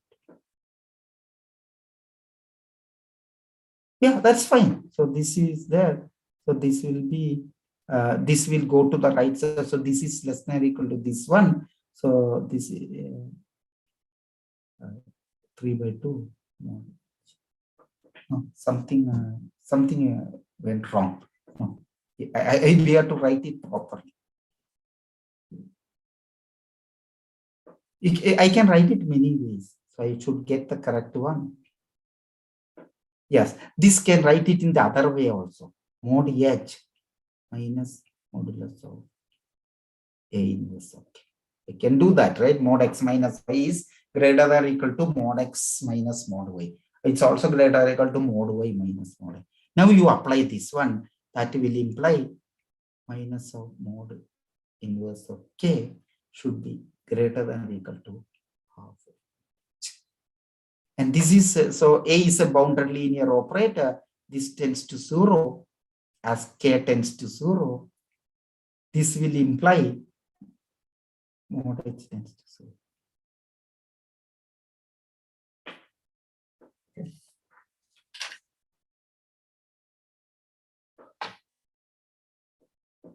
So we can use this once more to do that one. So this is also again norm of A inverse into modulus of K. You can estimate that's greater than or equal to modulus of A inverse of K. That is greater than or equal to half of mod H. So that implies my mod K by mod H by dividing, this is greater than or equal to 1 by 2 of no A inverse. This is greater than 0. And this is what you exactly want to prove it.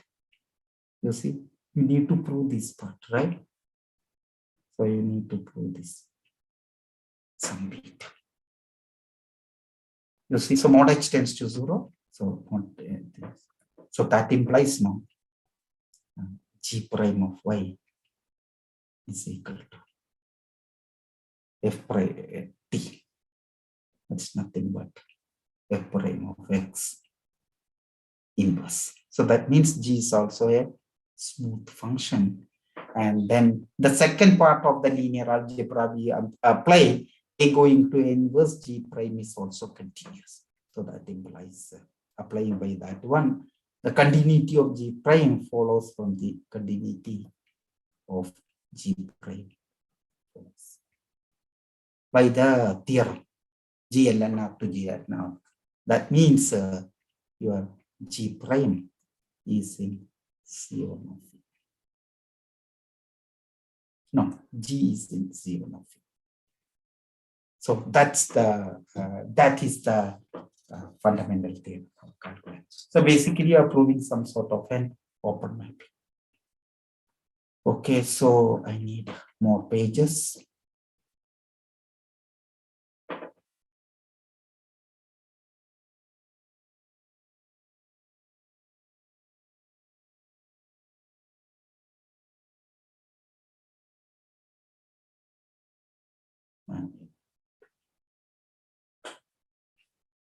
Okay. Okay. So, do you have any quick questions before we go to implicit function theorem?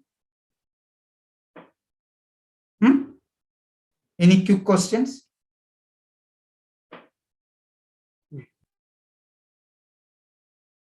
Okay. Yeah, it's a bit hard if you are listening this for the first time, or if you are seeing this map for the first time. Okay, so you will have. So we will go to. Shall I go to implicit function theorem? You have some 20 minutes or something. So I don't know. I Yes, can sir, give yes, at sir. least a sketch of the proof. Shall I go? Yes, sir. Or if you have anything to ask? Okay. Yeah, implicit function theorem.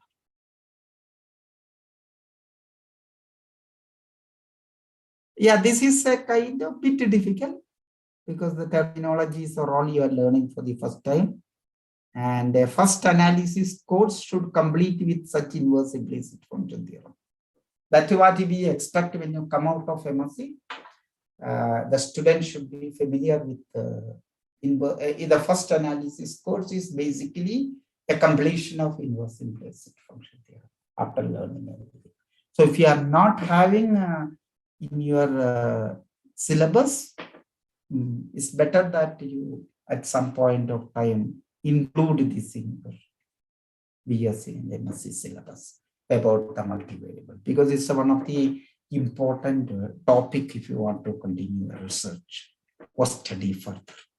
So students should familiar with those who wants to go for research and other things. It's important they learn these basics, these important concepts to do that. So here, as I already told you, you have a system of M system. Okay, M equations. Okay, N unknowns. M plus N unknowns.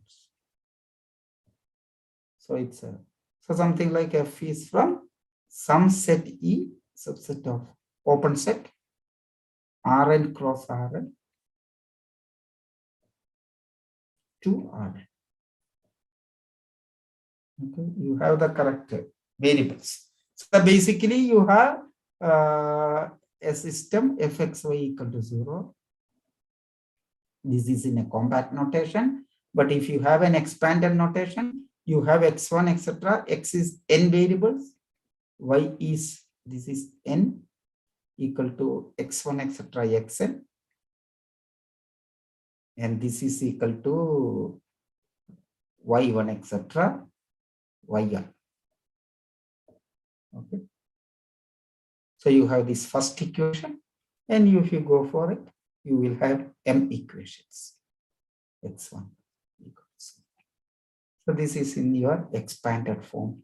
So you are interested in. So naturally, as I said, you want to solve. So naturally, you have m plus n equations, and only m equations are there. But then there are, this I used n. So this will be n equations.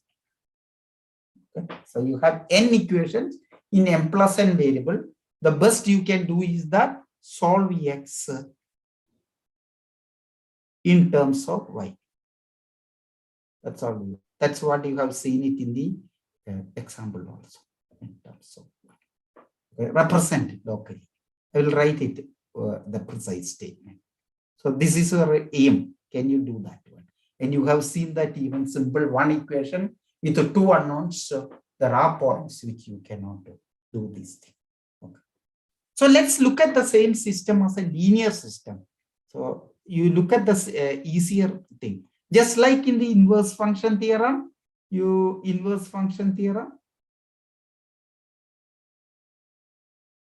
first you should look at the linear operator, right? That's your matrix theory.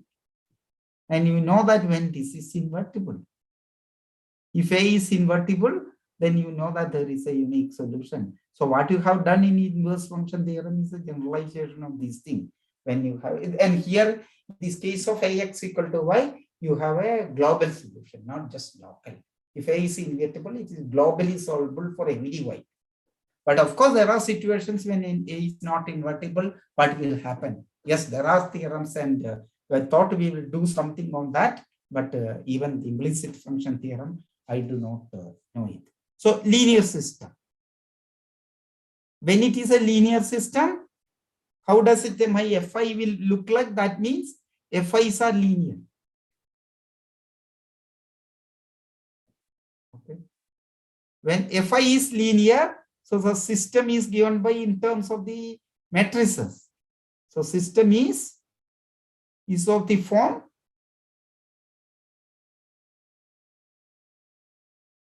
Ax plus By equal to 0. Every linear system you can write here. So this is n by n matrix. Okay. And this is n by m matrix, because y is an m vector.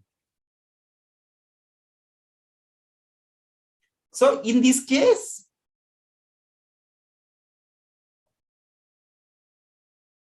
if A is invertible, you see that part corresponding to x, you are looking at it.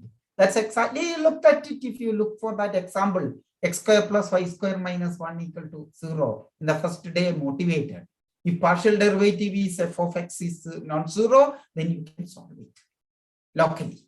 But here it is globally. If A is invertible, only that part, because otherwise it's a not a rectangular, it's a rectangular matrix in general. This is a square matrix. That implies your X is equal to, you can solve it, minus A inverse of P1. If A is invertible, you have your solvability globally. This can be solution for everyone. Okay. This is same as a linear operator in the, so it's the same as linear operator. T is a linear operator from Rn plus M. So I'm putting some, I want to write some notations now. Rn. Okay. Linear operator. Okay. Then T has this matrix representation. Then T has the matrix as a matrix representation. How the matrix representation? It will be n by n plus m matrix, which I can write it in that form.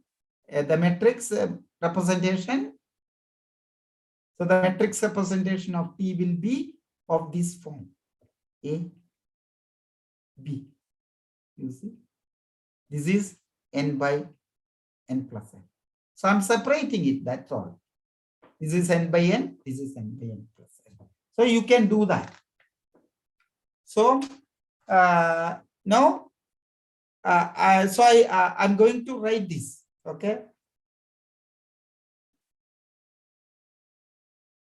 So I want to prove something. So,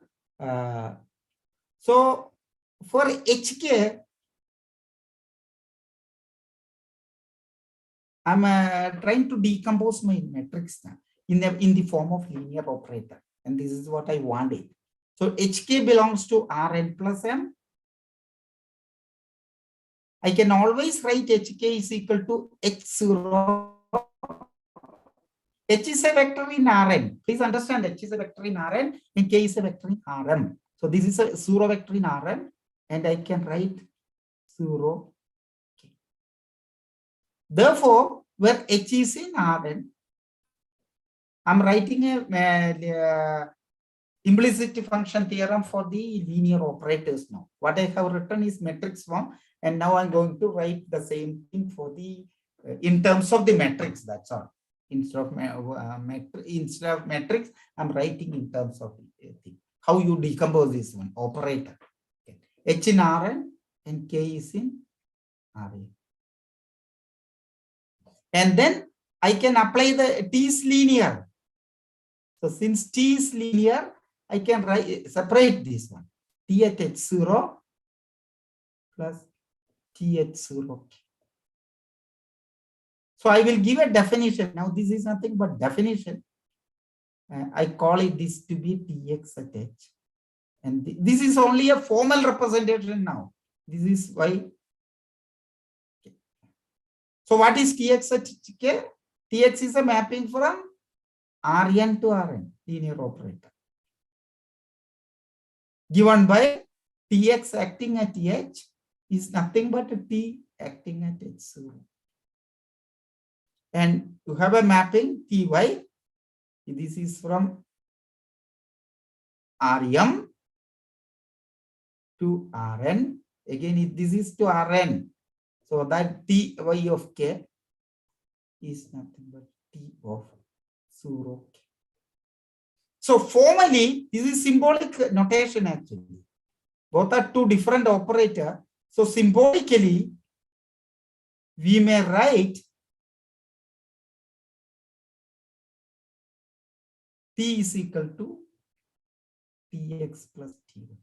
Careful, this is only a symbolic representation because T is an operator from Rn plus M to Rn, whereas Tx is an operator from Rn to Rn, and Ty is an operator from Rn to Rn.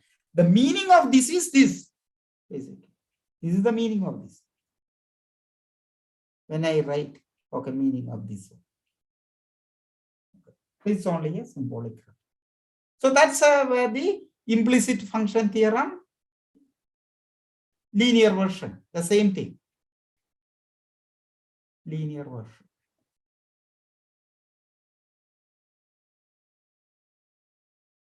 Assume I'm right, as I said, I'm writing instead of matrices T from the linear operator from Rn plus M to Rn.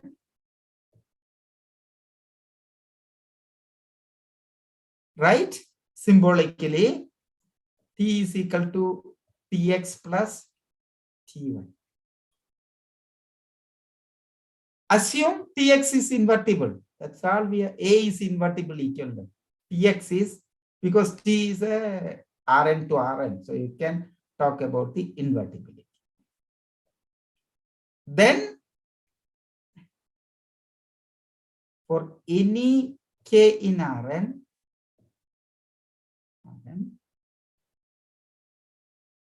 there exists unique H in Rn such that THK is equal to 0. So the H will be a some function of some function of K, Sk. So THK, that's equal to T of Sk K is equal to 0. Right? And what is the solution? In particular, H is equal to S of K. That is, in particular, S equal to S of K is nothing but minus Tx inverse of Ty of K.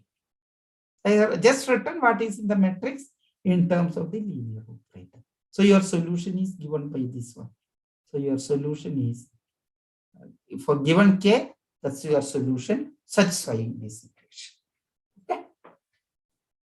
Now, let me try to at least write down the nonlinear fraction. Okay. Implicit function theorem. Both I of t and for the implicit function.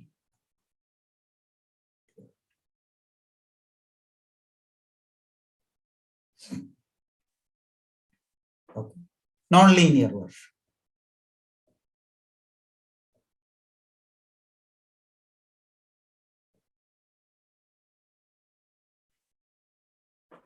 Okay. So let me think. So let me give the assumptions and conditions and the subnotations. So what is E subset of Rn plus M? Open. So let me put all the conditions. Okay. F is a mapping from E to Rn. Okay. And you have your AB in E. The thing exactly we have seen. Some point AB equal to 0 for AB in E. So these are the and the assumption. These are all assumptions. Okay, so you keep this assumption. Okay, and this is C1 map. So it's a E C1 of E. Exact condition. C1 of E, that's given to you. And then C1 of E. And then the second assumption which I am given is that your T is equal to, so I am taking a derivative. F prime of AB is a linear operator. Keep that in mind. This is a linear operator from Rn plus M to Rn. Okay. So you cannot talk about the linearity of this one with that decomposition exactly with T is equal to Tx plus Ty. And the assumption is that Tx is invertible.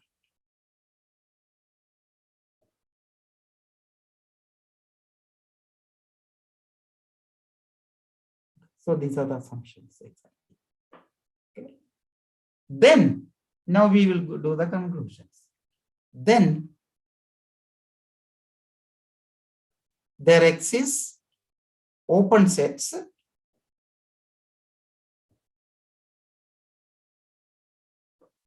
Okay, so you need to have the open sets.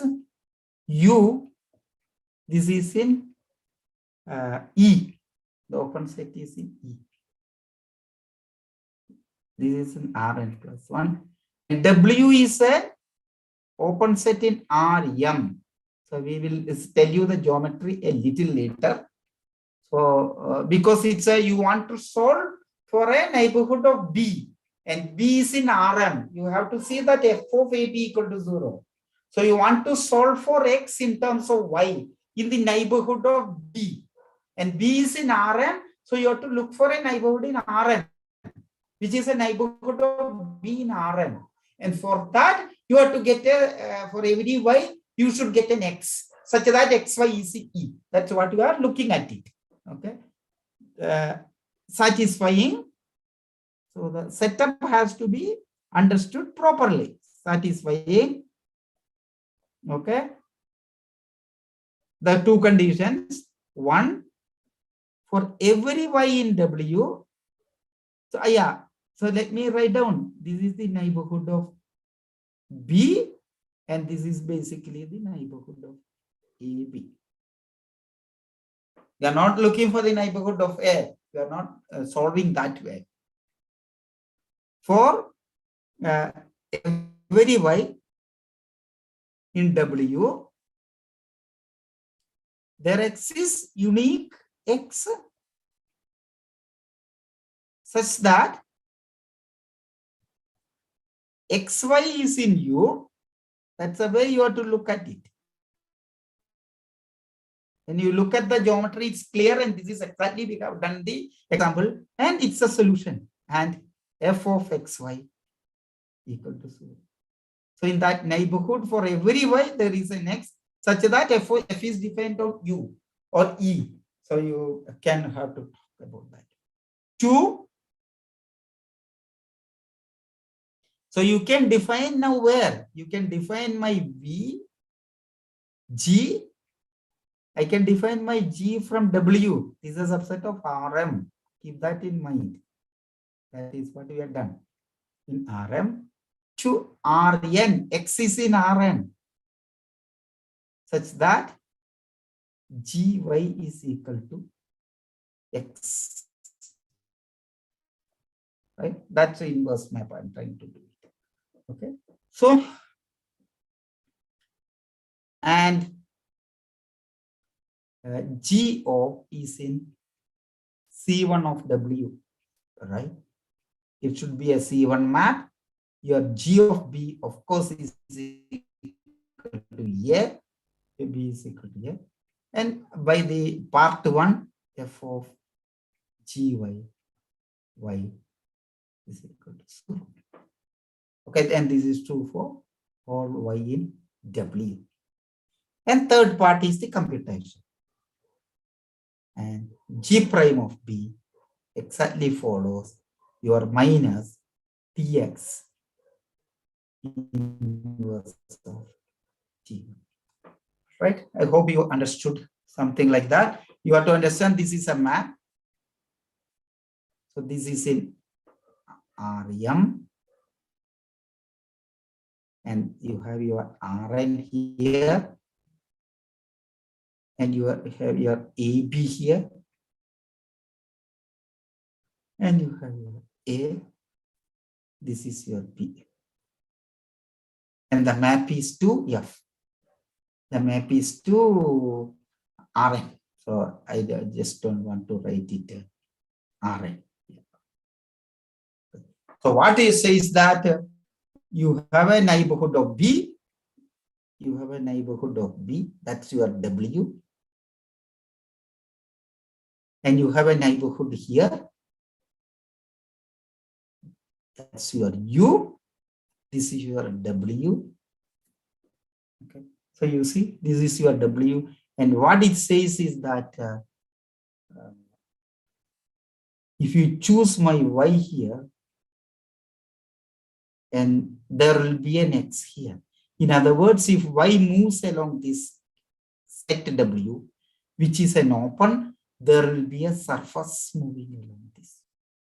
That's what it says. Okay. So it's not the neighborhood of X is given. There is a surface here. It depends on what is the dimensions on that. For example, in the example given to you, f of xy is equal to x square plus y square minus 1. You know that n equal to 1, m equal to 1. So that this will be actually a just an interval. So that this will be a curve, one-dimensional object.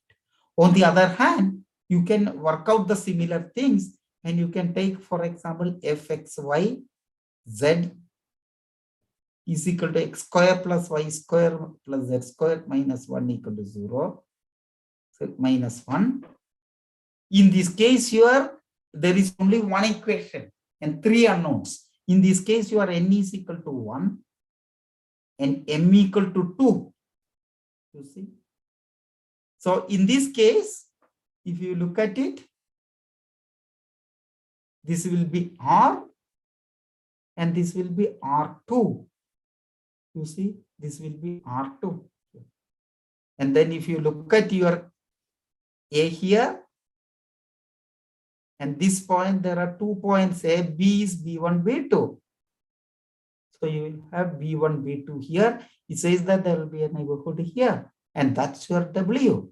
And corresponding to that W, you will have a unique X, which is in, so there will be, this is V, U, this is in R3. You see? So there will be a small surface there. And you can have a solution. So there is a solution surface. So you will have n and m. So you will get an m-dimensional surface, which are all called, can also call it manifolds. So let me not get into that. This is the basically the geometry. Yeah. So you can solve it. So in a set, you have a solution surface. And this is a big solvability. Plenty of applications which you come. So do you have a stamina to listen to a steps of the proof, or I can equally stop here also? Susoba? Susoba? Yeah, yes, sir. I'll be happy to listen, sir. Yeah? Yeah, I'll be happy to listen. Yeah, so people will have stamina. So I will not, even the some steps may take little time, but at least let me give you, not fully, full proof. Steps may take another 20 minutes, so I don't want to do it. Maybe 10 minutes, it's okay? Yeah, fine. Yes, Okay. sir. At least prove step 1, not other steps. Okay. So what you do is that you are going to apply inverse function theorem. So given here from Rn plus m, I can extend this map. I can define a map from, to apply inverse function theorem, I need the map from same space to same space. You see? And there is a very standard, the easiest way is that on the components which you do not know, you put identity. So I will define my f of xy is equal to f of xy, that's in Rn. The other part I will just put to 1. Okay. Then f is a map. I'm going to basically you have to apply inverse function theorem for this one. So f is a mapping from a thing. So if your f is equal to f prime of AB, you know the all these assumption, this will be of the form Tx Ty. This is given to you. And you know that this is invertible.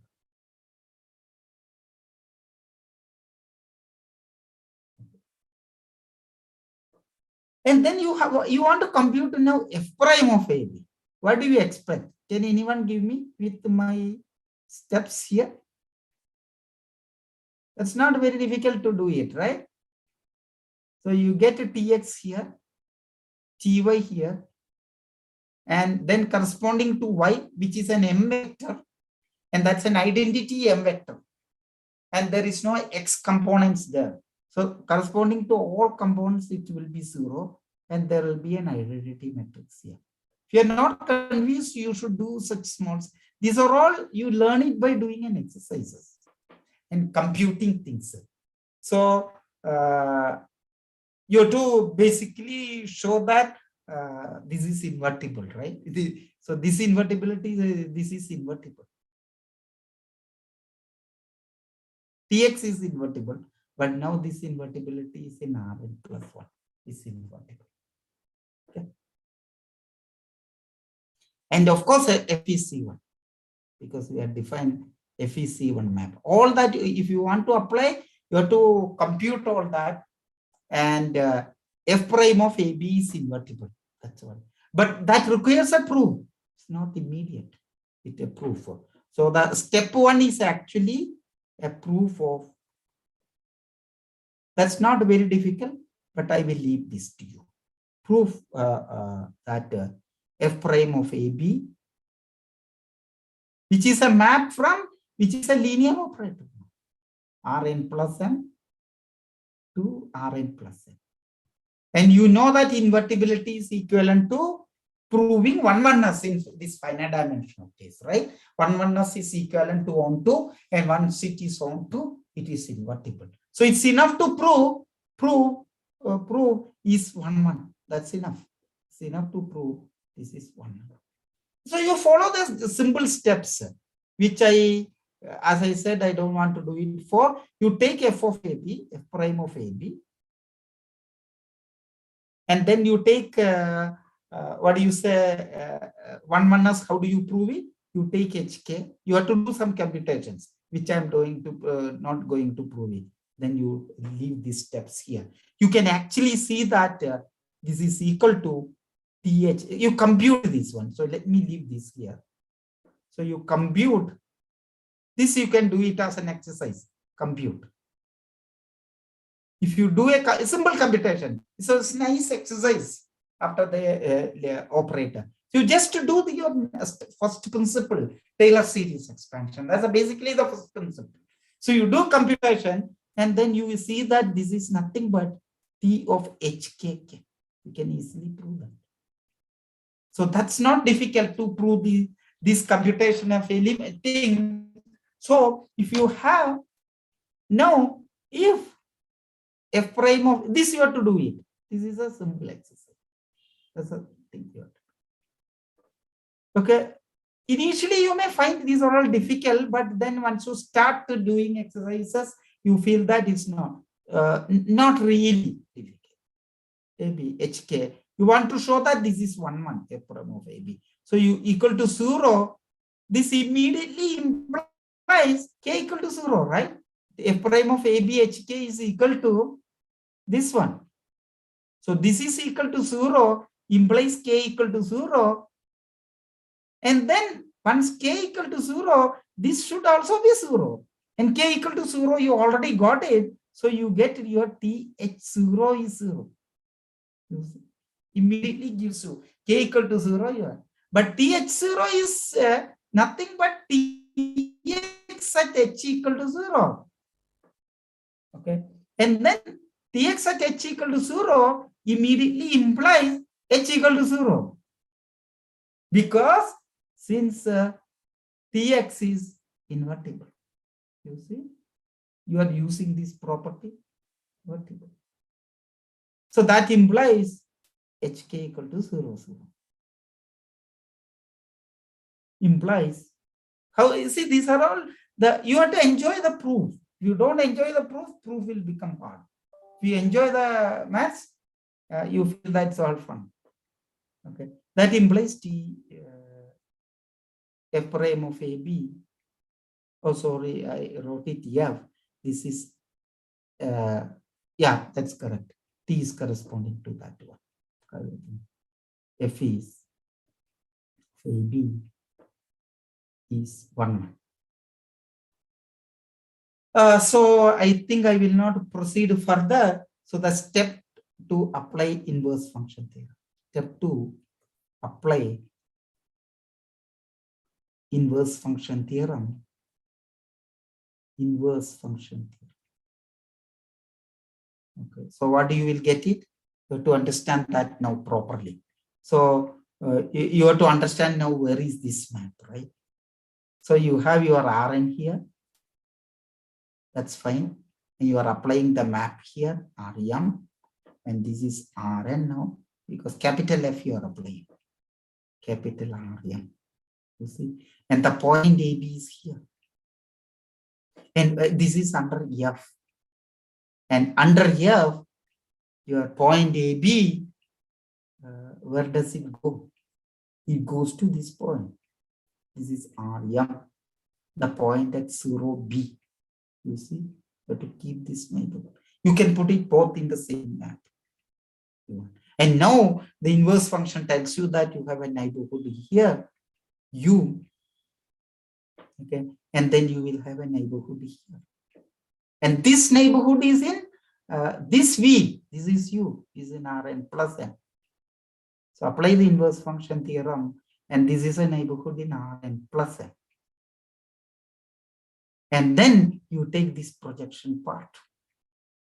You take this part.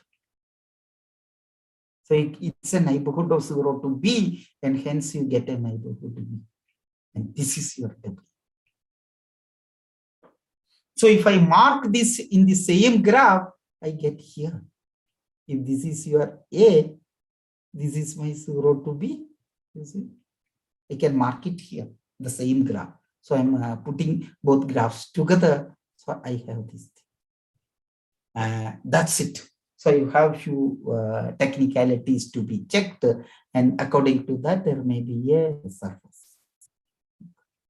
Do that. So I think I will stop here. There are 2 and 3, the smoothness, etc. will come from inverse function theorem. And then, of course, there's another theorem which I don't want to. What happens if it's not invertible? Exactly what happens if even in inverse function theorem, f prime is not invertible? Is exactly the question in the linear thing. How do you prove this? For example, in one dimension, in Ax equal to By, if A is not invertible, how much you know it? Now, since you have learned enough algebra, what about the solvability? Are you familiar with all this? And what it says that there is what is called a rank theorem. And in this case, it is from Rn to Rn. Okay. And the rank of F rank may be strictly less than N. What it says that the behavior is similar. So the rank theorem basically tells you that even there is no invertibility, you can see a similar behavior, which you don't know. I can't explain that. So, so before going that, you understand what happens if an A is not invertible. What are all you know about the solvability of this equation? Okay, you know that Ax equal to Y cannot be solved for all Y, because Y has to be in the range, and the range will be a lower dimensional subspace of Rn. Okay, but then can you give a necessary sufficient conditions? And you know that for a Y, and you can decompose with the range and the null spaces. So it has to be orthogonal. So if you are Ax equal to Y is solvable for Y, and Y has to be orthogonal to the homogeneous equation. So the solvability of the non-homogeneous equation reduces to that of verification of its orthogonality with the homogeneous solutions to a homogeneous equation. So there is some theory, nice metric theory, and then these things are extended. There are extended theories to general infinite dimensional spaces. You would have learned all this in function analysis, but probably may not have a good idea. These are all more Frodholm alternatives and many things you would have studied. So thank you very much. So I will stop here. This may be the right time. this topic. Thank you. Thank you, sir, for this wonderful lectures. For starting with very easy examples and showing us a simple but still elegant and subtle proof of implicit function theorem and inverse function theorem. Thank you so much. Does any participant wants to say anything? Yeah. Yeah, Rahul this side. I want to say something. Yeah, sure. So, Professor Nandakumaran, thank you so much for everything that you are teaching here. So first of all, I'm very happy that multivariable calculus for me is like rocket science. Though I have seen some concept, but for me it's like when someone asks me to explain some ideas about this topic, I'll be like numb. So thank you so much that I got the chance to understand the directional derivative from directional derivative to implicit function theorem. It's like a magic. So thank you so much, sir. So I'm still trying to understand all the topic and looking for some other things. So yeah, I'll try to understand all the topics bit by bit. Yeah. So thank you so much. End of it, you have to study at home. Let me tell you, this is my repeated thing. You can only get some ideas, guidance from things. Yes, sir. Yes. Learning has to be done back in your mind and home. Yeah, of course, sir. So thank you very much, sir. Thank you. Yeah, is there anyone else would like to say a few things? Good evening, sir. This is the Hemant Kumar from VIT Bangalore. So this is the first introduction to you, Nandakumaran sir. Yeah, still we are close to each other. The places are close to each other, but I think from last 4 years you have not visited VIT or not been called. So we don't know each other. But I think I heard from my colleague Ashish Kumar because Ashish Kumar is here and he's talking sometimes about you and Datti sir as well. So so yeah, it was nice to hear starting from the direction derivative because even we are teaching the direction derivative in a vector calculus, but geometrically point of view, I saw your I understand from you, and even I go through the YouTube also the some other things geometric. Then I indulge in that concept. So your presentation was very smooth to understand, very basic. You are teaching like we are not teaching like we are the teacher, but you are teaching like we are the basic student who don't know. So like step by step, each step you explain. So it's nice to hear you, and more want to hear you on the other topics some other time maybe. Thank you so much. Sure. Of course, we are all here. Yeah, I agree with him also. Yeah, yes, sir. Another thing that just saying here, another thing, wonderful thing that I've noticed is how, when it comes to teaching, how calm sir was. Even when things went wrong, he was much calmer. And yesterday's ending was, you gave a cliffhanger saying, there is a bit more to do and you have something to look forward to tomorrow. So that was something wonderful, sir. When it comes to teaching on how to take class forward, how to keep the interest and how to, the patience with which you explained everything, that was wonderful, sir. Thank you very much. Thank you. Thank you, everyone, and thank you, sir, for spending your valuable time with us. We will look forward to meet you again in some other occasion. Sure, yeah, we will meet. Why not? Sure. Okay. Is that you have taken interest to organize this program? No problem, sir. My pleasure. Right. Every college should come forward to organize these things. Yes, sir. Yeah, because there are facilities, make use of it. Yes, sir. Yeah.